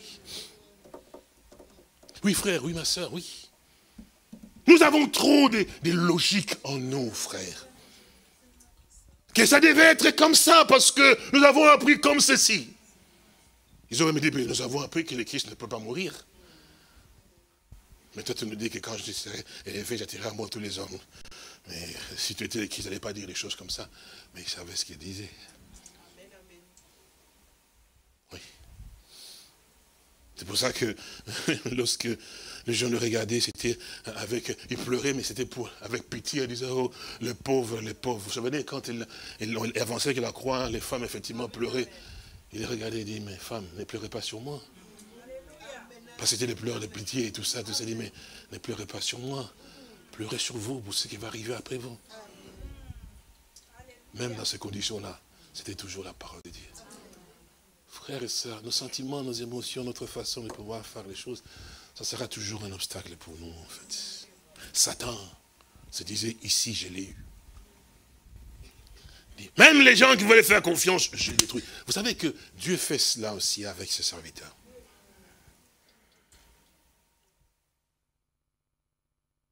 Et c'est pour ça qu'ils sont un peu comme des solitaires. C'est pas qu'ils ont... Un véritable serviteur de Dieu, Dieu va les tenir dans cette position-là aussi. Un jour, tous l'abandonneront. S'ils ont fait ceci, au bois vert, quand ils feront, qu'est-ce qu'ils ne feront pas au bois sec? C'est dans la Bible. Qu'est-ce que Moïse n'a pas fait pour le peuple d'Israël? Vous vous souvenez? Mais qu'est-ce que le peuple n'a pas fait à Moïse? Même son propre frère Aaron et Marie, quand il est allé prendre la femme éthiopienne, bien sûr que, normalement, il ne devait pas aller prendre une femme éthiopienne. Vous comprenez? Il devait prendre la femme là où, dans la marche dans laquelle il était, effectivement, avec tout le monde dans la tradition comme ils étaient, effectivement. Et Marie, vous vous souvenez, non? Marie a dit, mais... Puis ils ont dit, mais il n'y a pas que toi qui connais Dieu, effectivement, nous sommes tous saints. Tu t'es permis d'aller prendre une femme éthiopienne, tu fais quelque chose qui n'est pas pire, tu veux laisser... Ah, Dieu descend.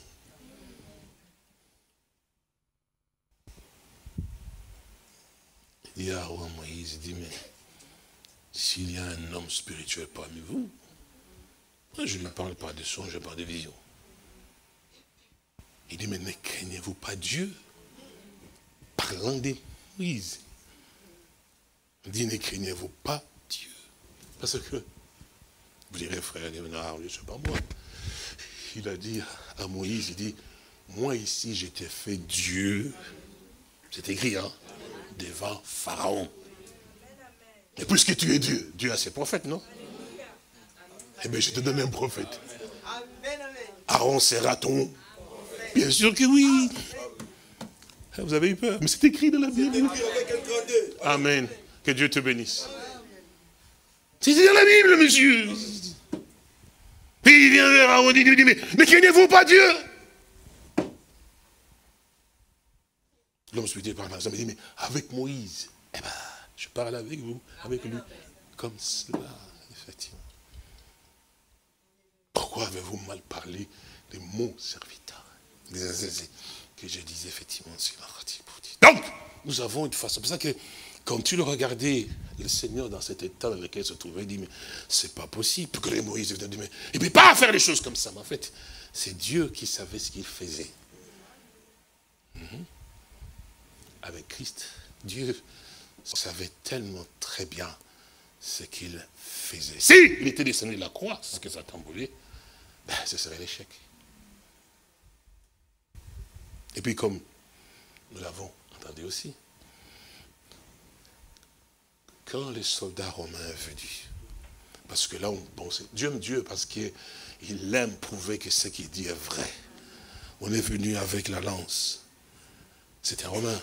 Il a bien percé le côté. Ça semblait être rien du tout, effectivement. Mais tout ça, même le coup qu'on reçoit, quand on se tient dans les choses de Dieu, on aura des coups, on aura des insultes, on aura toutes sortes de choses, effectivement, des incompréhensions. Mais tout ça, Dieu permet cela pour frapper à la place qu'il faut frapper pour que la perfection atteigne son apogée.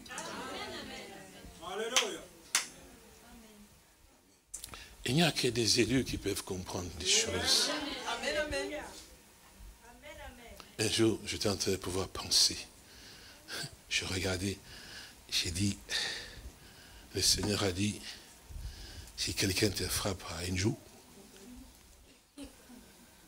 tends-lui l'autre joue. Il a dit, hein.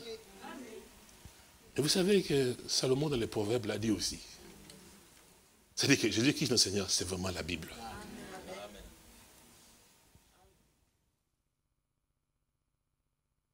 Tendre l'autre joue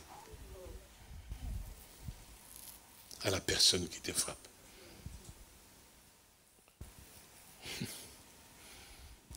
Et si la personne te frappe vraiment dans la colère, il t'a frappé une joue, il attend quoi de toi? Que toi aussi, tu cherches et dis, mais allez frapper aussi avec l'autre coup aussi. Et si tu vois simplement, tu tends l'autre main comme ça. Juste là comme ça. Il va pleurer. Ah oui, oui, il va pleurer. Il va sentir en son intérieur quelque chose, dit, non, je viens de faire une chose que je ne pouvais pas faire. Vous voulez la preuve? Vous voyez, quand on a amené le Seigneur devant les Sanhédrins, on lui a donné un soufflet. Vous savez ce que c'est un soufflet? Mais c'est une gifle avec une force qui peut te faire tomber par terre. Il s'est redressé. Il a simplement regardé la personne, en se tenant probablement comme ça. Puis il dit,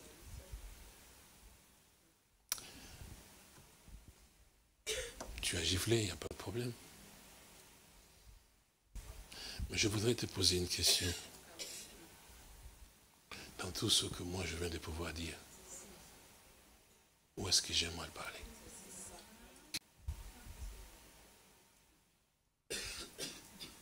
L'homme est resté muet. Il lui pose la question, alors pourquoi tu m'as giflé? cet homme est sorti de là, pas la même personne. C'est ce Jésus-là dont les hommes ont eu à pouvoir toucher, gifler, cracher. Pour le commun des mortels, il était difficile de croire que c'était le Messie. Et pourtant, oui, 100% le Messie. 100% celui que Dieu a dit, voici mon élu, en qui mon âme prend plaisir. C'est comme ça que, arrivé à ce stade-là, Satan dit, mais maintenant c'est fini, je veux aussi prouver qu'effectivement qu'il est un homme comme être humain. Il doit mourir parce qu'effectivement, parce que c'est lui qu'on prend là, effectivement, mais de toute façon, il n'est pas béni parce c'est une malédiction de mourir à la croix. C'est vrai. C'était bien dit, maudit et quiconque est pendu en bois. Mais ce que Satan ne savait pas, c'était en fait la malédiction qui t'était destinée, qui m'était destinée, que lui devait porter. Là. Vous voyez parfois, frères et sœurs, que quand vous regardez les choses de Dieu, avec votre jugement, vous vous condamnez déjà vous-même, avec les jugements que vous faites, en fait, avec les yeux que vous avez. Nous avons trop de jugements, nous avons trop d'interprétations, nous avons trop de visions selon notre propre manière à nous. Nous pensons que ce que nous voyons, c'est comme Dieu veut que nous puissions voir. En fait, nous sommes encore tout à fait trop charnels en nous-mêmes.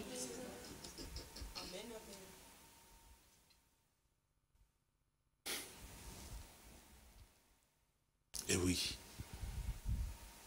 il a porté, parce que c'est écrit dans Galates, la malédiction qui devait tomber sur nous est tombée sur lui. Avec la bénédiction d'Abraham. Peut avoir son accès sur nous. Vous connaissez l'écriture, non?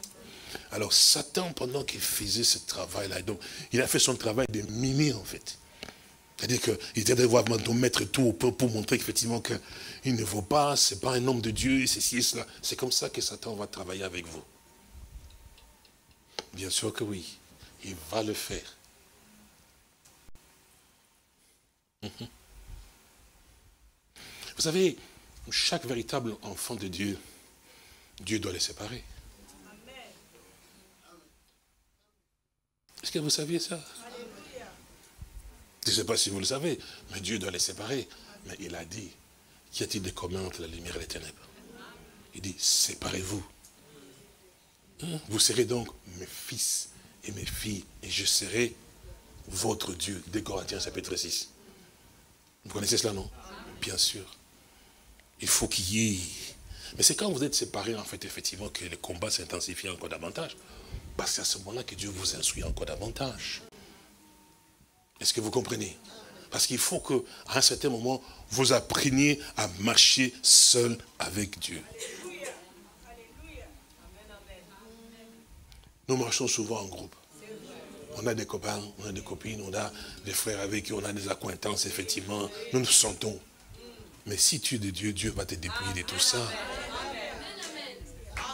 Il va te mettre, toi et lui. Il dit, marchons maintenant avec toi. Mais quand tu marches avec moi, qu'est-ce que tu dois faire? Prends ta croix. Et suis-moi. Oui, monsieur, il faut une marche avec Dieu. Vous savez, je vais revenir ici, et puis nous allons continuer dans le livre d'Éphésiens. Vous savez, mon frère et ma soeur, qu'est-ce que la Bible nous dit effectivement en rapport avec Noé? On nous dit quoi avec Noé? Noé en son temps, qu'est-ce qu'il faisait? C'est écrit, vous lisez la Bible. Noé en son temps marchait. Il marchait avec Dieu. Et c'est dit que Noé trouva grâce aux yeux de l'Éternel. Et il marchait avec Dieu. Il était seul, solitaire avec Dieu. Voilà pourquoi il a vaincu son temps, mais bien sûr. Parce que quand tu marches avec Dieu, c'est sûr et certain que le monde sera contre toi. Les critiques seront. Il était haï à son temps. On ne croyait même pas parce que ce que Noé disait était impensable, impossible.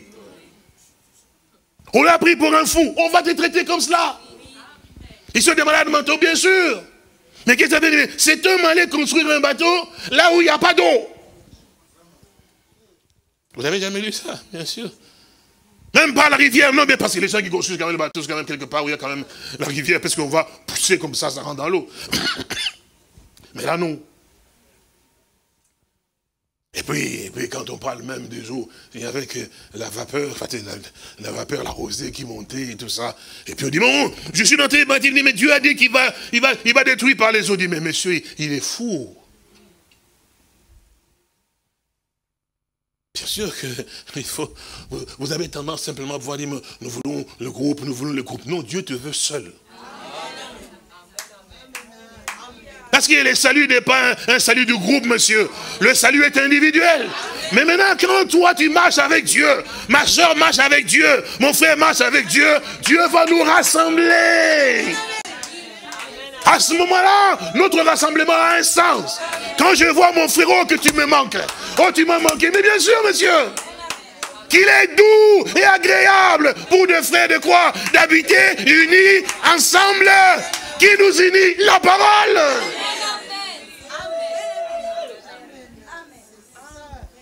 Sinon, notre rassemblement a un problème.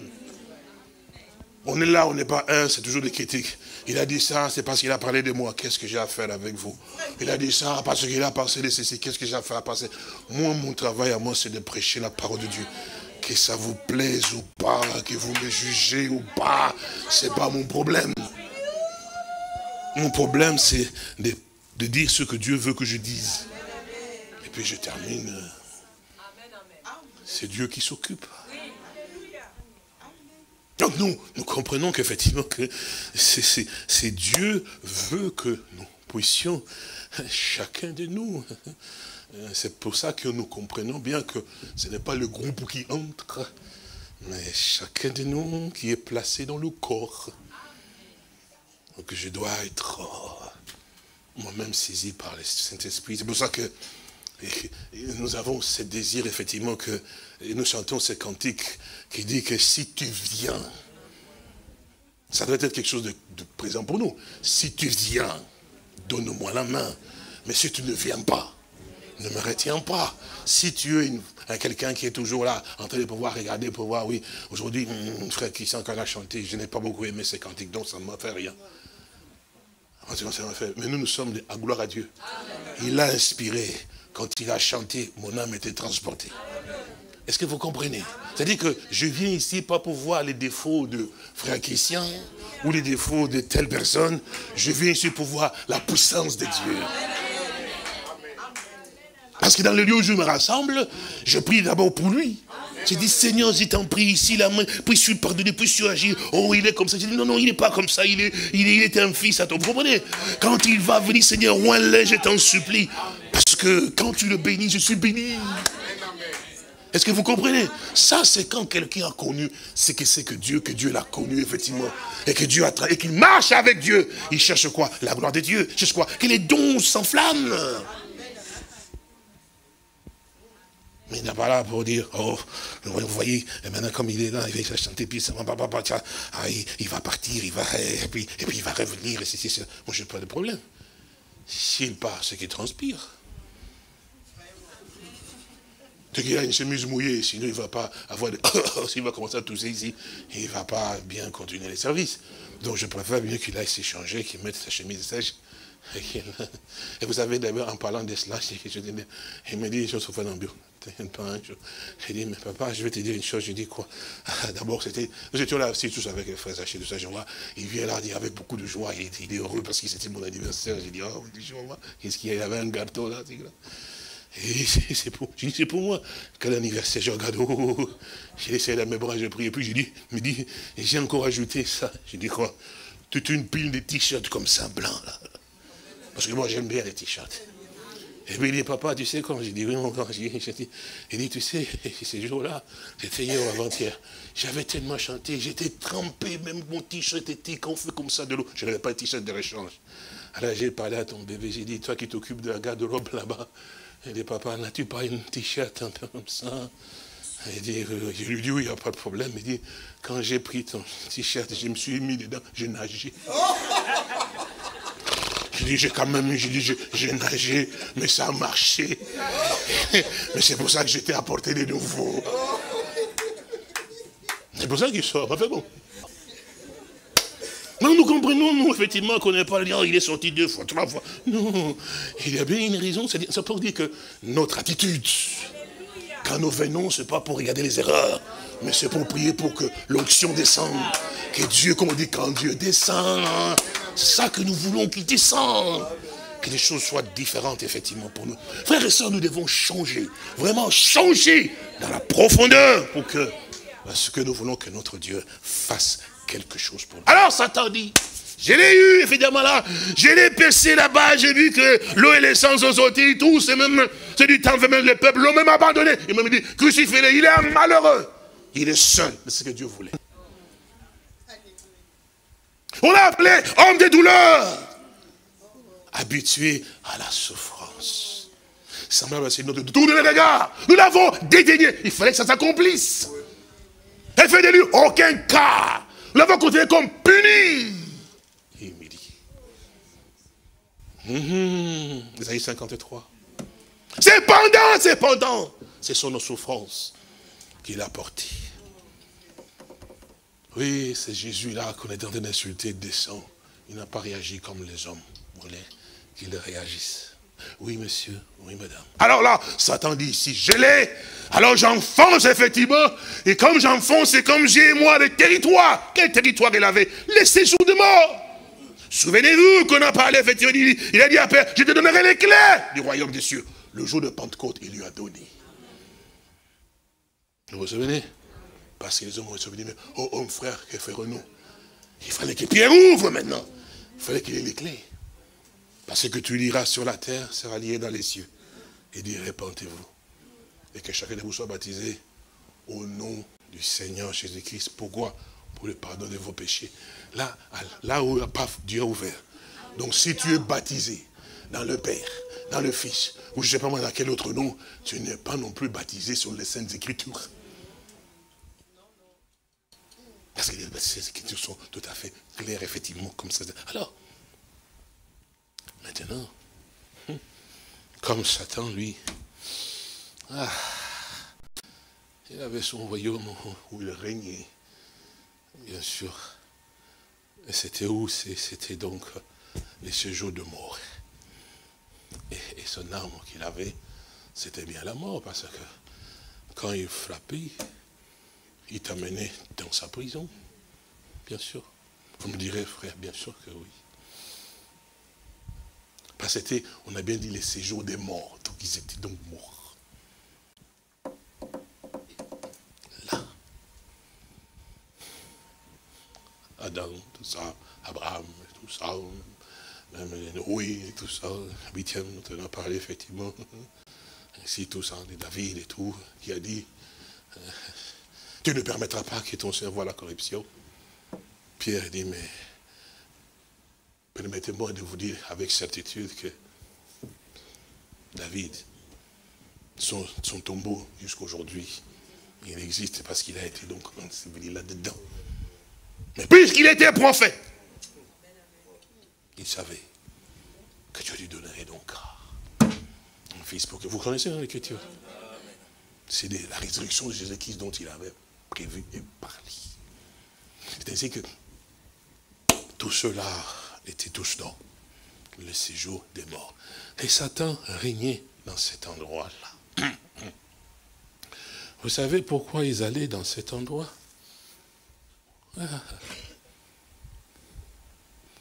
Vous savez pourquoi ils allaient dans cet endroit?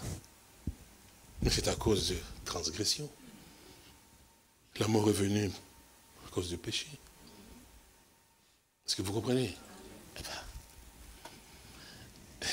Vous me donnez encore un tout petit peu de temps? Amen. Qui a introduit le péché? Ce n'est pas Dieu. C'est le fils du péché, l'iniquité, le malin. Donc c'est lui-même l'auteur du péché. C'est Satan lui-même. Il est venu donc avec ça. Donc le péché marche avec la mort. Bien sûr que cela. Donc lui, il était là avec, effectivement, il dit, mais tous ceux, c'est pour ça qu'il a dit, mais je les tiens tous par ma main, effectivement, ici, dans mon autorité à moi, puisqu'ils viennent par ce moyen-là, tous ils vont finir par pouvoir descendre à l'endroit où moi je suis. Et je détiens tout le monde, effectivement. Vous vous souvenez? Oui, c'est cela, c'est comme ça que dans cet endroit, il était. il régnait là-bas, il dominait là-bas, il enfermait. Et quand il fermait, quand on ferme, quand on ferme, on a la clé. Parce que s'il a fermé, donc je veux dire que dans les séjours de mort, Satan, s'il a fermé, il doit avoir la clé de son domaine. Donc tous ceux qui mouraient, tombaient là-dedans, c'était donc ces prisonniers. Mais là en dessous, là, il y avait de ceux-là qui étaient dans cet endroit, dont on voyait, ils étaient tellement différents. Pourquoi, monsieur? Pourquoi étaient tous différents en dessous, là-bas, par rapport aux autres? Parce que nous l'avons entendu avec vous dans les Hébreux, ils sont tous morts dans la foi. Vous avez oublié? Non, probablement, oui, vous avez oublié, peut-être probablement. Parce que vous ne savez pas ce qui s'est dit. Mais ils sont tous morts dans la foi. Et nous avons appris ce que c'était que la foi quand même. Donc ces gens-là qui étaient là, effectivement, eh bien, ils avaient la foi en quoi et en qui? Pas dans leur prétendue connaissance, non, dans ce que Dieu avait dit. Parce que la foi vient de ce qu'on attend. Ce qu'on n'entend pas de ce que toi tu dis, mais ce que Dieu dit. Donc la foi s'accroche à ce que Dieu a eu à pouvoir déclarer. Vous vous souvenez de cela? Bien sûr. Donc ils sont morts dans la foi.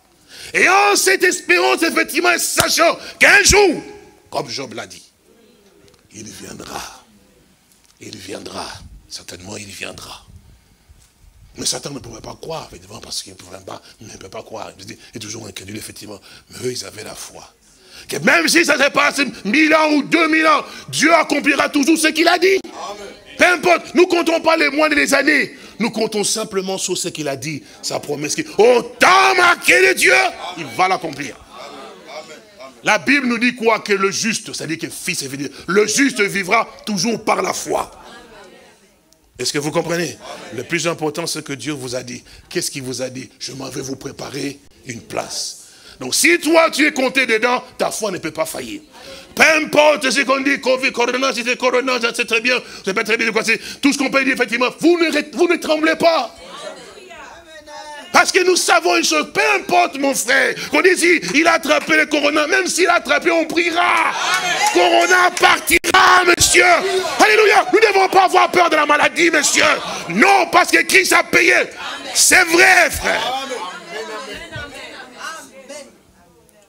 Vous savez, frère, on parle de Corona, et puis maintenant, qu'est-ce qui se passe avec parmi les frères? Il suffit qu'un contact, et je sens un combat, frère, ça va avec... Mais non, mon frère, à moi. Vous savez que la grippe tue plus que le Corona. Quand un frère ou une soeur a une grippe, on le fouille, on le fouille. Mais non, monsieur, la grippe est contagieuse. Mais on sait que la grippe, même si on l'a, on va prier, ça va partir. Mais on ne vous a pas bien dit, mais la grippe tue plus que le Corona. C'est parce qu'on vous met un Corona, 14 morts, 25 morts, mais on ne vous a pas dit grippe, 60 morts, si on disait ça, tu es la grippe.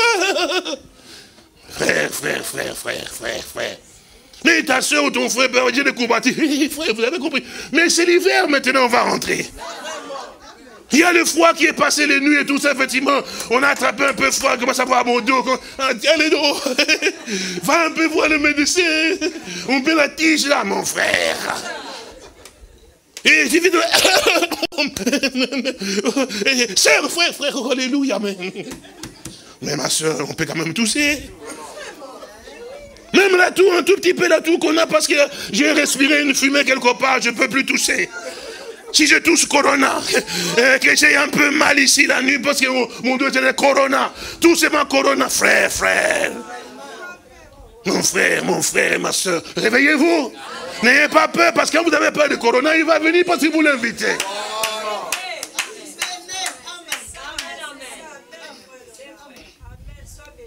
Que Dieu te bénisse, mon bien. Oh, frère, nous sommes le peuple de Dieu. C'est vrai.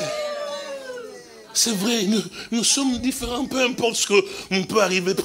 Frère, nous savons. Et puis, le Seigneur sait que dans ce corps, nous sommes des humains. On peut subir toutes sortes de maladies. Ça peut arriver, mais ça peut arriver, frère. Et si ça arrive, nous savons qu'il y a une pharmacie. Je suis l'Éternel qui guérit toutes les maladies. Donc là, je m'accroche, monsieur. Quand mon frère est malade comme cela, je ne vais pas le fuir. Il a besoin de moi pour prier pour lui. Alléluia. Frère, exerçons notre foi. Amen, amen. Ce que Dieu attend, parce qu'il a dit. C'est maintenant que nous devons croire. Parce que si vous n'avez pas cette foi, comment voulez-vous prétendre à l'enlèvement? Par ces meurtrissures, nous avons la guérison. Même si maintenant je ne la sens pas, il n'y a pas de problème. Mais je sais qu'il ne peut pas faillir. Même si je vais dans le tombeau, il ne ment pas, parce qu'il va ressusciter mon corps. Bien sûr, messieurs. Alléluia. Il est ses mains fermes, il ressuscite ma glorieux, monsieur. Donc nous comprenons, frères, que nous sommes dans un monde où l'influence de ce monde influe sur nous. Mais nous avons été appelés à être des lumières dans ce monde. Le Seigneur a dit, ils ne sont pas du monde. Il ne demande pas de les ôter du monde, mais de les préserver. Préserver, préserver, préserver. Pensez-vous que Dieu ne les fait pas?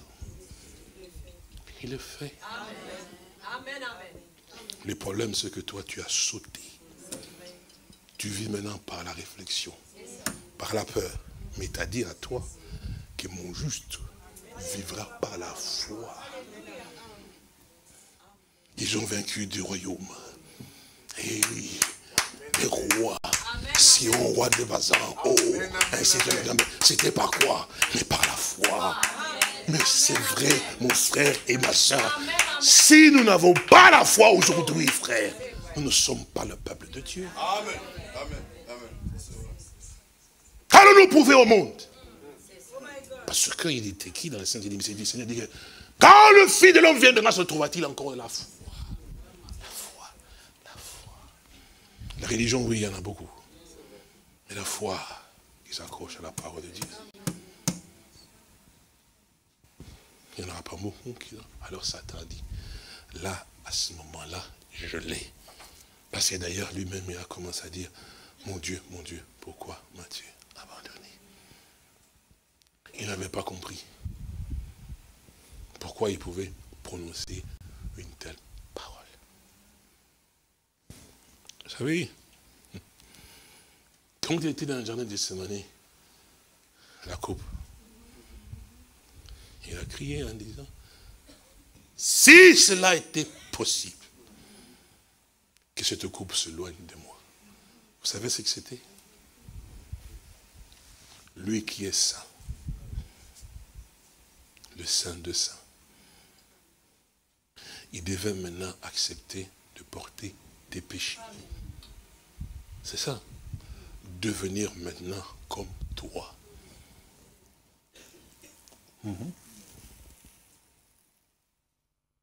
Parce que s'il ne l'avait pas fait, tu ne serais jamais pardonné. Il a donc porté ton jugement à toi, sur lui. La colère de Dieu, il a pris ça sur lui. À cause du péché, en fait. Il a porté nos péchés. Et je crois que c'est dans le livre d'Ésaïe 53. Il est dit, là, Ésaïe 53, je pense, c'est cela. Voilà, c'est ça. Voilà, Ésaïe 53. Voilà. Voilà.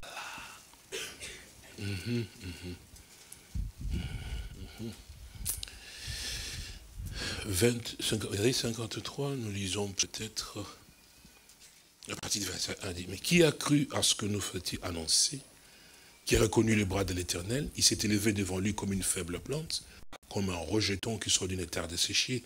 Il n'avait ni beauté ni éclat pour attirer nos regards, et son aspect n'avait rien pour nous plaire. Méprisé et abandonné des hommes, homme de douleur et habitué à la souffrance. semblable à celui dont on tourne les visages. Nous l'avons dédaigné, nous n'avons fait de lui aucun cas. Cependant, ce sont donc nos souffrances qu'il a portées. Ce sont donc nos douleurs qu'il s'est chargées. Nous l'avons considéré comme puni, frappé des dieux et humilié, mais il était blessé pour nos péchés, brisé pour nos iniquités. Le châtiment qui nous donne la paix est tombé sur lui, et c'est par ses maîtrissures que nous sommes guéris.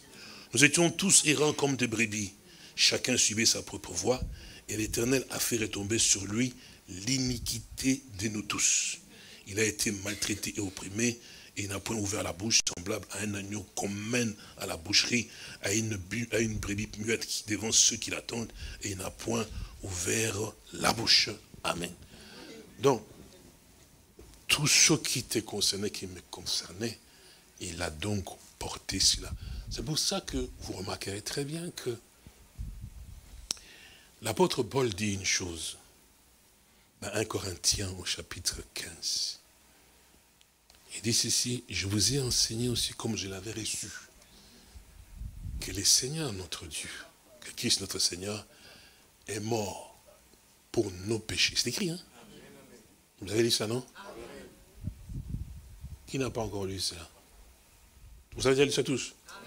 Il est mort pour nos péchés selon les Écritures. Donc là, certainement, il ne s'était pas endormi à la croix de Golgotha, mais il est mort. C'est pour ça qu'on dit que la mort du testateur doit être constatée. Toi, aujourd'hui, tu ne peux pas mourir. Non, même quand on parle que le frère, il faut bien comprendre, quand on parle du frère, le vrai frère et la vraie sœur, parce que tous ne sont pas des vrais frères, ni des vraies sœurs. Parce qu'avec les soi-disant, si lui, le soi-disant ne va pas s'endormir, il va mourir. Mais il a porté le nom de frère. C'est sérieux ce que vous entendez, frère. Il a porté le nom de frère, mais s'il meurt, il va vraiment mourir. Parce que le croyant, lui, le vrai croyant, il ne pourra jamais mourir. Le vrai croyant, il s'endort. Qu'est-ce qui te prouve que tu es un vrai croyant? Qu'est-ce qui peut te prouver que tu es un vrai croyant, que tu es vraiment un vrai croyant? C'est la foi. La foi dans la parole de Dieu. Et ta position en rapport avec ce que Dieu fait dans un âge dans lequel tu te trouves. Tu crois à l'action de Dieu pour le temps dans lequel tu te trouves. Ça montre qu'effectivement que cet homme a la foi, parce que dans un temps pareil, effectivement, parce que croire ce que Dieu a à pouvoir dire dans sa parole, effectivement, en nous montrant ces messages que nous avons réussi, et croire cela, mais dans la pureté du message, je vais dire, hein. Pas dans le mélange des messages. Dans sa pureté, parce que le message, c'est la parole de Dieu. Bref, croire seulement la parole de Dieu et être dans cette position-là, il faut être un fils de Dieu. Et il faut être positionné dans les choses de Dieu, il faut être un fils de Dieu. Donc, avoir la foi et croire. Alors, là maintenant, à la croix, j'ai deviné que vous comprenez, on dit bien qu'il est mort. Donc, s'il est mort, c'est qu'il a porté nos péchés. Ça veut dire que celui qui est mort là, c'est bien moi. Bien sûr que oui, monsieur. Bien sûr que oui, madame. Il est mort pour nos transgressions. Certainement, c'est vrai. Donc ça veut dire quoi, effectivement, là, ce qui s'est passé avec lui à la croix de Golgotha? Oui, vous direz, nous connaissons, frère. Mais non, vous ne connaissez pas encore très bien. Regardez très bien. Depuis la transgression d'Adam jusqu'à l'humanité. C'est pour ça que Jean-Baptiste a dit, voici l'agneau de Dieu qui fait quoi? Il ôte quoi? Les péchés de qui? Du monde, monsieur.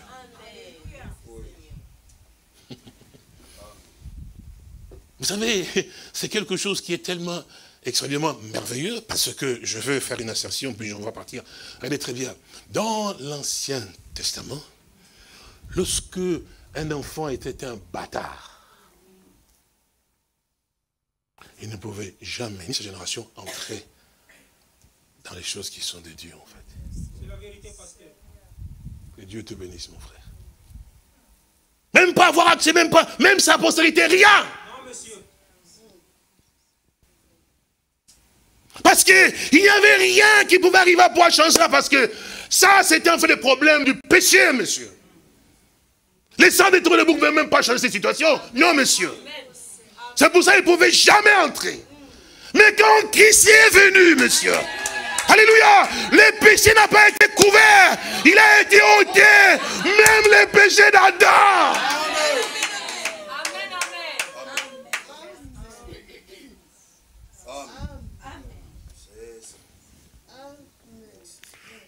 Parce que c'est à cause du péché que Satan mettait tout le monde dans les séjours des morts. Tous ceux qui ont vécu, effectivement, qui étaient agréables à Dieu, ils ont vécu par la foi, en attendant qui devait venir. On dit, mais vous êtes fous, personne ne viendra. C'est ça le problème avec la foi, monsieur. Vous êtes là, vous entassez, effectivement, on dit, le Seigneur va revenir, mais il va revenir où c'est, regardez le monde, comment il est, effectivement. Il faut entrer dans le monde, dans les progrès aujourd'hui. Il ne viendra pas, mais nous, on sait qu'il va venir. C'est ça la différence, monsieur, la foi. Amen. La foi, nous ne l'avons pas vu, mais nous savons que certainement il revient. Amen. Nous croyons qu'il va revenir. Amen. Comme Job en son temps. Il croyait qu'il serait là. Même dans les séjours de mort. Il a dit, quand mon corps sera détruit. Amen. Vous voyez, mon frère et ma soeur, ce que c'est que la foi, c'est pas comme ton imagination aujourd'hui. Non, monsieur. Comment peux-tu aller dans l'enlèvement? Avec ce que tu as là?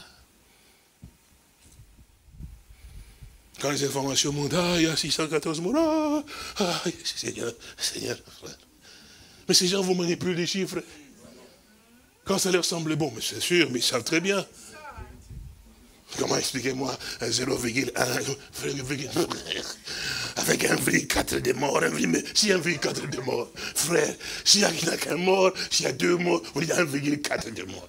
Bon, on fait des calculs, et puis il monte 614, les lits sont vides, c'est là où tu composes, quand on dit, les lits sont peut-être, la chambre de réanimation, il est à 14, tu comprends. Mais les autres chiffres, c'est un peu problématique. D'où ça vient? Et puis toi devant les chiffres, oh Seigneur, et il y a la tempête qui vient. Mais il t'a déjà montré qu'il te protège. Amen, amen. Amen.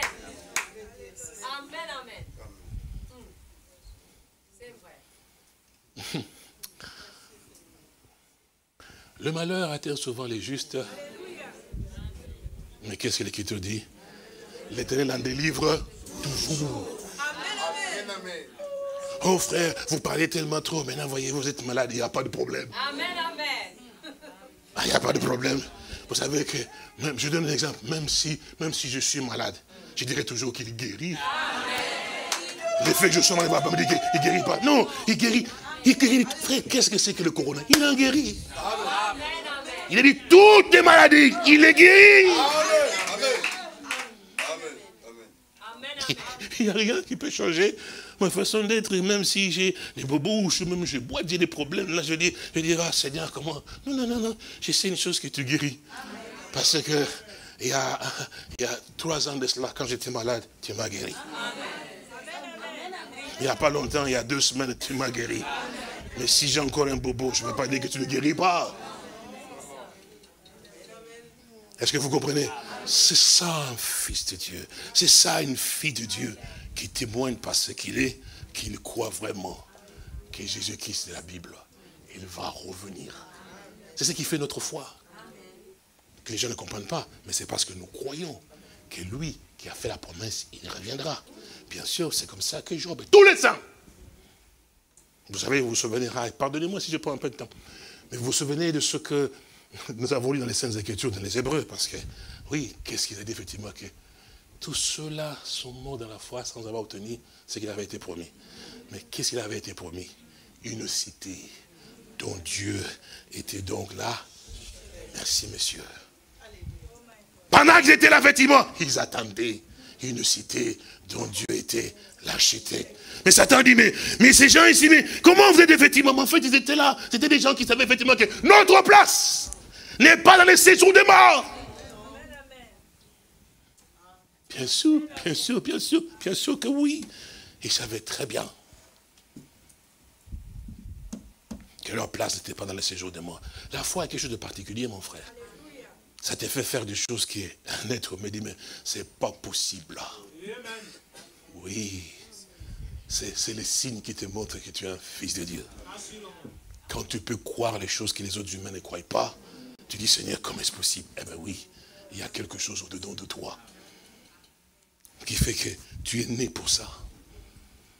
Pour croire à ces choses-là, parce que tu peux croire à ce qui est écrit là, puisque la parole doit s'accomplir.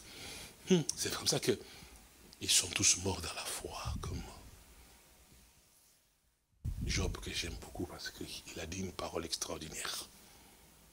Mes paroles soient gravées dans le roc, marquées avec un burin. Je sais, mon Rédempteur est vivant. Dans les séjours de mort, il avait cette foi qu'un jour, il reviendra. Ce jour-là est arrivé. Satan ne savait rien. Ce que Dieu était en train de vous préparer. Parce qu'en dessous, là, la foi fait trembler les choses là-bas. Oui, monsieur, Abraham était là-dedans, parce qu'on parle des saints d'Abraham, vous connaissez, non? Mais en dessous, c'était des gens qui ne pouvaient pas arriver à pouvoir contrôler, soumettre, monsieur. Non, monsieur. Il attendait, c'était des gens qui, on les voit le matin, ils étaient toujours, il revient, il dit, maman, enfin, mais ça fait déjà, si c'est 2000 ans presque, tu lui reviens, tu n'es pas fatigué. Non! Alléluia! Je ne vois rien, tu n'es pas fatigué, ça fait 1900, 1800, 1900, 1930, toujours. Il va revenir, mais tu te réveilles toujours, il va revenir où? Il dit, il reviendra. Mais qui? Le Rédempteur. Mais tu es enfermé ici, je sortirai. Ça, c'est la foi d'un chrétien, monsieur. Tu as des douleurs, donc je sais une chose, qu'il guérit, je serai guéri. Mais ton état ne change pas. Il changera.